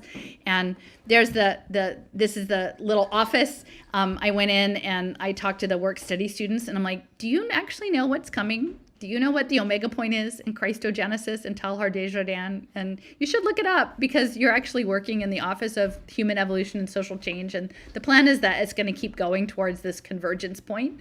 And they actually were listening to me. Like the young people, actually, it was pretty cool. Like the secretary was like, she just looked at me like I had three heads. But the work study students, they seemed to get it. So, and it's interesting in this space, they had a map of looking at climate science around like the Pacific Islands, and they were looking specifically at emotion. Like they wanted to map the emotion of the people around sea level change. And it's and this was from one of the posters, and it says, why emotion? Emotional geographers argue that emotion is key to understanding how people live in and experience the world around them. Emotion has largely been relegated to the private realm, but is necessary to understand motivations and decision-making. So I think that's what we're dealing with now, is this surfacing of all the emotion. Like you're not allowed to have private emotion. The emotion is supposed to be worn outside. It's supposed to be part of your identity that's expressed digitally and worn and shared and used like a flag so that people understand and that it can all be monitored and added to your profile. And then there was a big art exhibit, but there was like a curio box with these different scenarios, these little tableaus. And one of them was like, somebody's going to know better than me, but I don't know. There's like a monk, a Catholic monk with birds and a Madonna in a niche and some things going on there in terms of like, again, the code, right? The social coding. And I wanted to say about the civics thing. So one of the other Koch-funded, this is KOCH, the Koch brothers, was this School of Civic and Economic Thought and Leadership. And again, they frame it as sort of federalist or back to the classics or, the traditionalists.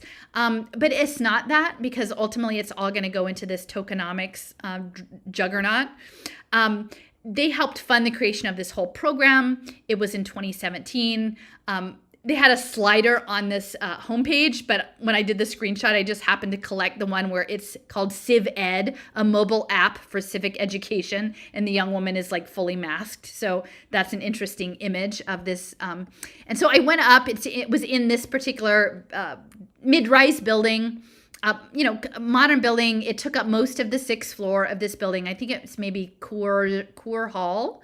And I just walked around and I just wanted to see what it was about. This is a Washington Post story about it, a disturbing story about the influence of the Koch network in higher education. And they've got Michael Crow standing in front of the building that I just showed you. And, it talks about the funding of this School of Civic and Economic Thought and Leadership there were Charles Koch and his brother David are billionaires who have spent their fortune promoting anti-regulation, pro-business views of economics. And yeah, like I'm definitely not a fan of the Koch brothers. Like there are no good billionaires, but at the same time, like it's interesting because they promote one identity, but on the surface, like the branding of what they're saying is one thing. But then if the Koch brothers are giving their money into Arizona State University, I'm sure that they've had numerous meetings with Michael Crow and they actually know what the plan is. and that as Jason makes fun of me because evidently in that talk, the latest talk in Tucson, I said something about your old-timey ideas about the Constitution. Like, they're promoting the old-timey ideas about the Constitution without actually explaining to people what the next phase is. So, I'm walking around. This is their old-timey library of the Constitution. There was like one student in there studying when I went in. They got the founding fathers, but then they've got Frederick Douglass up there just to, like, balance things out.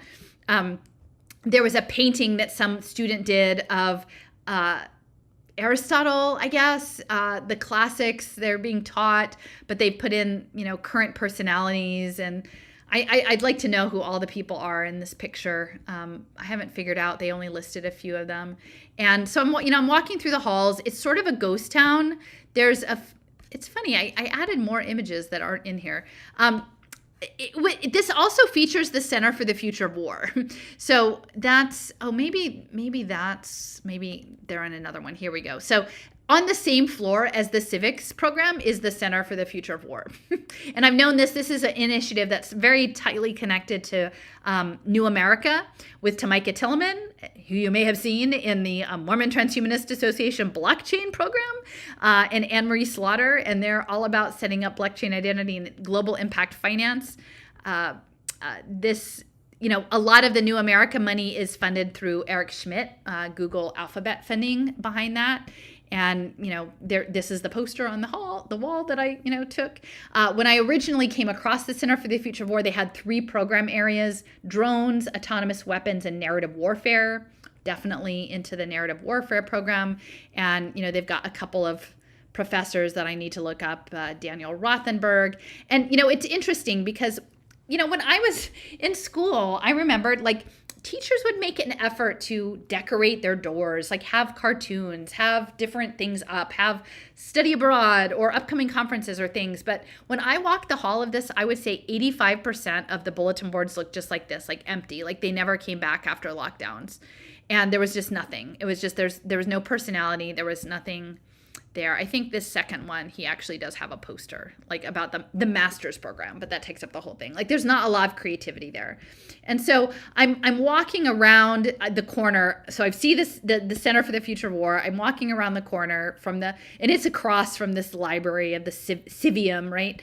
And this guy comes out of the corner office in this tweed coat, and he's like, "Can I help you?" And I said, "Well, like, I'm kind of here to see how the sausage gets made. Honestly, I'm from Philadelphia. Like, I know about the Constitution stuff. Like, do you guys ever talk to the people over in the engineering department? Like, do you know what they have planned with these smart contracts? Like, do you know about tokenized governance?" And he, he played along. Like, I give him credit. Like, he did have a conversation with me, but essentially it was sort of like, well, we don't do democracy. We do civics or whatever. And I'm like, well, it's this, it's the same thing, right? And he was trying to sort of redirect me, like, well, maybe this guy Hurlbut in bioethics would be like, maybe he would be helpful. And I said, but you're doing democracy, right? Like, you're here because this is what you say you stand for, and yet it's totally being changed in ways beyond most people's imagining, and no one's talking about it. Like, how do you, and it was sort of like, well, I'm kind of busy doing all these other things. And I'm like, no, this is the thing. Like, you're the people who say that you believe in democracy. So if this is true, then you should go across the street to the engineering department and figure out about deontic logic and smart contracts and tokenized governance. And it just was not sinking in. But, I walked down the hall, and then I realized that it said that he was a professor of political science at the U.S. Air Force Academy, right? And so, these are the people at the pinnacle who are the most senior people who are just playing roles. They're like, I'm playing the role of the defender of the democracy, only I know I'm not really doing it, right? I'm not really defending it. And then I went on down the hall, and I could hear in the office there were a couple of grad students talking about like holiday receptions or which holiday reception had the best snacks. And I figured I could pop in, and I'm like, listen, you need to learn about Web3. Like, this is the thing. Like, you need to learn about digital twins, the Moonshot Project, cyber-physical environments, tokenization. And there was a professor sitting in the chair. Like, I'm assuming he was a professor, and he had a gray beard. So clearly he was a senior guy. And I said, we need to know about this. Like, this is a military video game. And he's like, well, I don't really care. I'm just going to be a virtuous, and I don't care if it's in a military video game. Like, I have 5 kids. What do you want me to do about it? And the professor literally got up and left. And, you know, these grad students, like, they were taking notes. Like, they're like, Japan Moonshot Project. Okay. NTT Digital Twin. Okay. Like, they were actually taking notes on this. But the people who are in charge, like, bailed on the whole program. So anyway, so that's my experience over in ASU. So it's getting kind of late, guys. Maybe I'll just, because I said that I would play a couple of clips from this future of work. So I'm gonna just play a couple. So okay, so I'm gonna start with a couple here, and we won't do. I'll do like the 1 minute ones. We'll do like a greatest hits. So let's see. So this is Institute for the Future. And this is... We're clearly living in a period of huge transformation, technological, social, economic. And while we can't know exactly what the future holds, that is, we can't predict the future, neither can we assume that today's choices and assumptions will still be relevant tomorrow. For over 40 years now, the Institute for the Future has helped governments, businesses, and nonprofit organizations to make sense of the emerging trends and disruptive forces that are transforming our world. Through various types of techniques, ethnographic research, expert workshops, collaborative online forecasts, and others, we help people anticipate the discontinuities and dilemmas that face us globally and at home, so that we can ultimately make better decisions. We create maps that communicate the patterns and connections in complex systems. We also create digital artifacts that immerse us in alternative future scenarios and make them more tangible. And we use massively multiplayer online games that leverage new skills to tackle global problems. With these and many other tools, our mission is to develop the foresight required to reveal the insights that allow for strategic action, both now and in the coming decades of disruption and uncertainty. The Institute for the Future. Practical foresight for a world undergoing rapid change. All right. So, all right, Institute for the Future. So it's important to note that these folks, how do I get, I'm trying to escape out of here. Okay. That these folks, the founders help create the Delphi method. And the Delphi method, if you've ever been in meetings, essentially it's about diffusing conflict, and they already have a predetermined idea of how the meeting's going to go. So they let people participate within certain limited boundaries, but they steer the meeting in the direction that it was always going to go already. So the Institute for the Future. Now, it's important. The next one I'm going to do is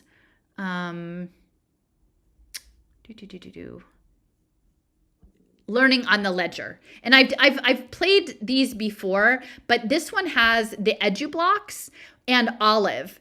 And what they're talking about is an income sharing agreement. So as you like picture this new FDIC impact fund, right? That's managed like on behalf of Microsoft and their planetary computer and their collective impact on children and the various banking and insurance industries that are going to be making the bets and securitizing all of the investments. And this is all thermoeconomics. So they're going to track everything and track what they put into you and what they get out of you, that this all happens on the ledger. And so, but there's a financialization component on the upfront investment. So the second part about Olive and what classes she's going to take, and if she's going to self-finance or have someone invest in her. And that's an income sharing agreement, which means that essentially she signs a digital contract, and this will probably just be on a phone at some point, that will garnish your wages if certain conditions are met, meaning like you make a certain minimum wage for a certain amount of time, like 10% of your income will be directed to the person who paid for your tuition. And this is like initially this was coming through Purdue, was the main, and Purdue is again the home of the sentient world simulation as well, Purdue Global. But I thought it was going to be really first still regular school, and they were going to roll it out as the answer to student loan debt. And it probably still may be branded in some way in relation to the debt forgiveness. But really, it's going to be for these stackable credentials. And I think it's going to be like where she's talking about signing up for VR digital headset training programs, right? Like that's not going to be from a university. That's going to be from a coding boot camp. So you imagine that these investment pools are going into opportunity zones, like leveling everything, rebuilding mixed use, co-living, and that's the whole WeWork stuff that's coming, right? Co-living, co-working,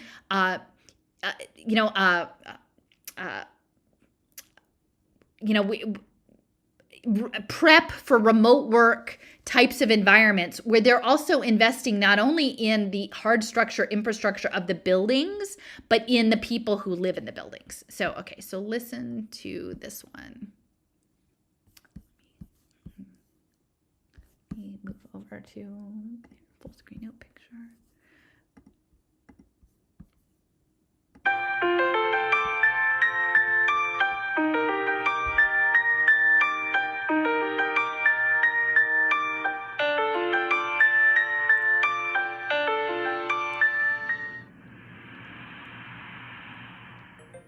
Your ledger account tracks everything you've ever learned in units, called EduBlocks. Each EduBlock represents 1 hour of learning in a particular subject.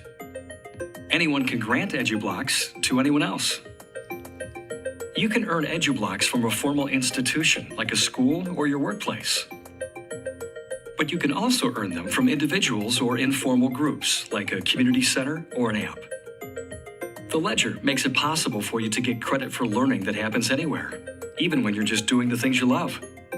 Your profile displays all the EduBlocks you've earned. Employers can use this information to offer you a job or a gig that matches your skills.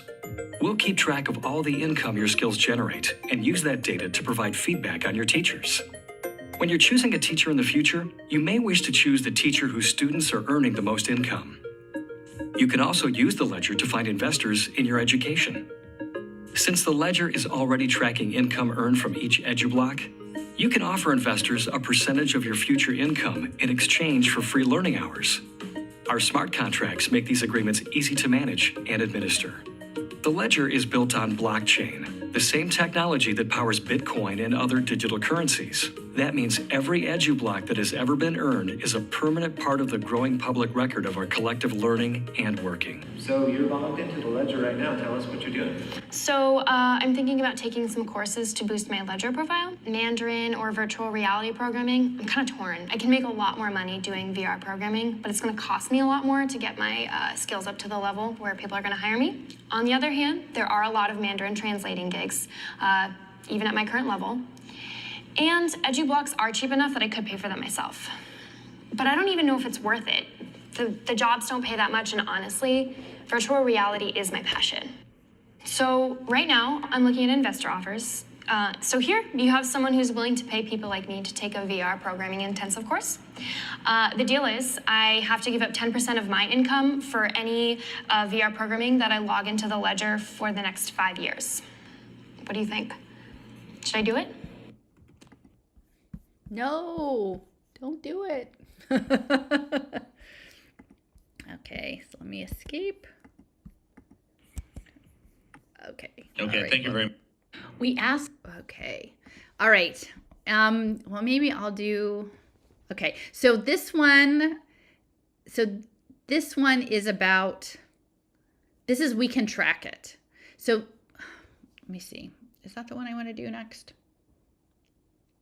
Okay, let's do we can track it. This is a short one, and you have to pay it. It's hard. I might play it twice because it's only about a minute and a half, and it has these analog flippy clocks. And when I talked about the grammar piece, it's trying to come up with a grammar for human existence and to like limit everything into its little grammar, right? Noun, verb, object, noun, verb, object. I did this, I did this, I did this. And it's like the eyeball, the panopticon eyeball is saying, I see you, I see you, I see you. I'm putting it away on your ledger, on your ledger. And so there are these 3 noun, verb, objects, and they flip, but the source material, like, so one of the clocks shows where the data is coming from. And then the verb is in the middle, and then it's what they've accomplished. And so these are the badges, and these are all of the things that are tracked in the XAPI technology. So let me make it bigger.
All right. Did you guys see how that works? The learning happens everywhere, and then we can track it, right? So that's that we're in the panopticon. I'm trying to figure out how do I? Oh, I have to get over here. Escape. Okay. All right. So maybe I won't play it twice, but you get the hang of it. And then, so this is Mr. Shelley Blake Plock. And he's with Yet Analytics. And Yet Analytics uses XAPI to track workers. And this is all like for the Defense Department, for defense simulations. But in the future, this is sort of all of us. So make it bigger. My name is Shelley Blake Plock. I'm the CEO of Yet Analytics. We are a company providing analysis platforms and database platforms for the purpose of analyzing and understanding the big data of people performance, human capital. Several months ago, the Department of Defense open sourced a specification for experiential data. That is the data of people doing, learning, working within connected environments. A community developed around it, and we were one of the groups asked to join, and we developed a commercial platform based on that specification. Back in December, we were invited as a guest of the Department of Defense to present work that we were doing in the gathering simulation data from flight simulators and game engines at the annual ITSEC Military Training Simulations Conference. What we did is demonstrated the ability to draw data out of a flight simulator in a format that was interoperable with wearable data. That we were collecting biometric data at the same time via Android Wear. So we were able to gather biometric data like heart rate and things like this, movement among participants in the simulation, while at the same time gathering the simulation data, bringing it together in a unified common format and visualizing it live. That sort of thing, the ability to triangulate different forms of data to help you to identify patterns, trends, behaviors that otherwise might be less intuitive to get at. That's what we do really well. But the ability to sort of passively make the tracking of human performance and business performance a part of the expectation of what it means to to be a worker, to contribute to an organization, to contribute to the success of a business strategy. To be able to have technologies that provide that in a passive, behind-the-scenes, very integrated, job-embedded format that actually shows the real work, the real life of what people are doing. That's the special offering that XAPI brings to the table. Data collection has been something that sort of happens auxiliary to what you're actually doing in your work. The integration of XAPI technologies into the day-to-day of all of the operational technology within an organization makes that ability to gather and that ability to analyze and then make decisions based on what people are doing and how they're performing. That makes it a lot more special. I'm convinced that there is a way of looking at data architecture itself that is essentially part of, or should be part of, one's business model in entering this new frontier of ubiquitous data. We've built a data architecture that puts its arms around where the world is going, rather than go for the easy win right now. Yeah. All right. Well, it seems like at this point, probably everybody's a little tired because it's been a long time that I've been on here. Large sort of cyber physical. Oh. There's Michael Zargam. Maybe we'll just listen to him. This is one, and then I'll wrap it up. So this is him talking about the cyber physical environment. System, which I'll define later, which is the whole world. And that world has issues in its own right, and I'm sort of interested in ways that we can use our understanding of systems to change it for the better. So my talk is actually about cybernetics, which you may or may not have heard of. I'm going to use this sort of limited definition where we talk about the domain of social science and economics and the methods from complexity science and systems engineering. It's more than that, but I'm not going to try to explain this whole diagram or the several transdisciplinary definitions that exist. But what really matters is that this is sort of a formal science of steering systems, and not necessarily in the sense of centralized control, but in the sense of systems that have their own objectives, wants, needs, and they're sort of co-steering each other. It's a sort of critical, sort of semi-formal field that's used to understand the way systems interact with each other. Came about in the 40s, and actually I'll jump to this slide. Brief history from way back till recently. You have cybernetics is actually coined with respect to Plato's reference about the study of self-governance in one of his texts. The word cybernetique was first used by Ampere to refer to the study of the science of government, and in fact, its contemporary definition is related to the early control systems and economic network theory that was being applied to everything from evolutionary biology to other social and economic regulatory. I'm realizing that I put the wrong thing up. I'm sorry, guys. You were just looking at me this whole time. This is so dumb. Systems. Really a dearth of things for science. Oh, well. You know what? Maybe I should just finish this up. We have like more. We'll come back to this. We'll come back to this. But anyway, thank you for joining me. I know that this was probably a lot of different tangents. I did want to just follow up on, the work. Lynn and I did that short, sweet one about school choice vouchers, but we can't talk about education without understanding the economy. And we can't understand the economy until we understand about global systems engineering and post-humanism, right? I mean, Pavel Leksha, that this idea of collective consciousness and shared consciousness with machines and AI, and we haven't decided this. Like, none of this has been decided. And I feel like there are so many of these bigger questions, like I guess the AI stuff is bubbling up within the context of like the arts communities or this GPC chat thing. But I don't feel like the idea of the impact of on the economy and the idea of living in a cyber physical environment is living in the panopticon and this idea that a machine could optimize humans. It just doesn't. It doesn't seem to me that it's getting the focused discussion that it really should get. So hopefully we can get there. And anyway, thanks for joining in. I'm glad that you guys were able to hang out and have some nice, looks like you had some nice sidebar conversations. I'm going to actually be away starting Thursday for like a week and a half. I'm not taking my laptop at all. So I won't be around here for a bit, but I hope if you guys celebrate, you have a lovely holiday and you have a chance to be with families and that the weather doesn't get hitched up too much. I hear it's supposed to be kind of crazy.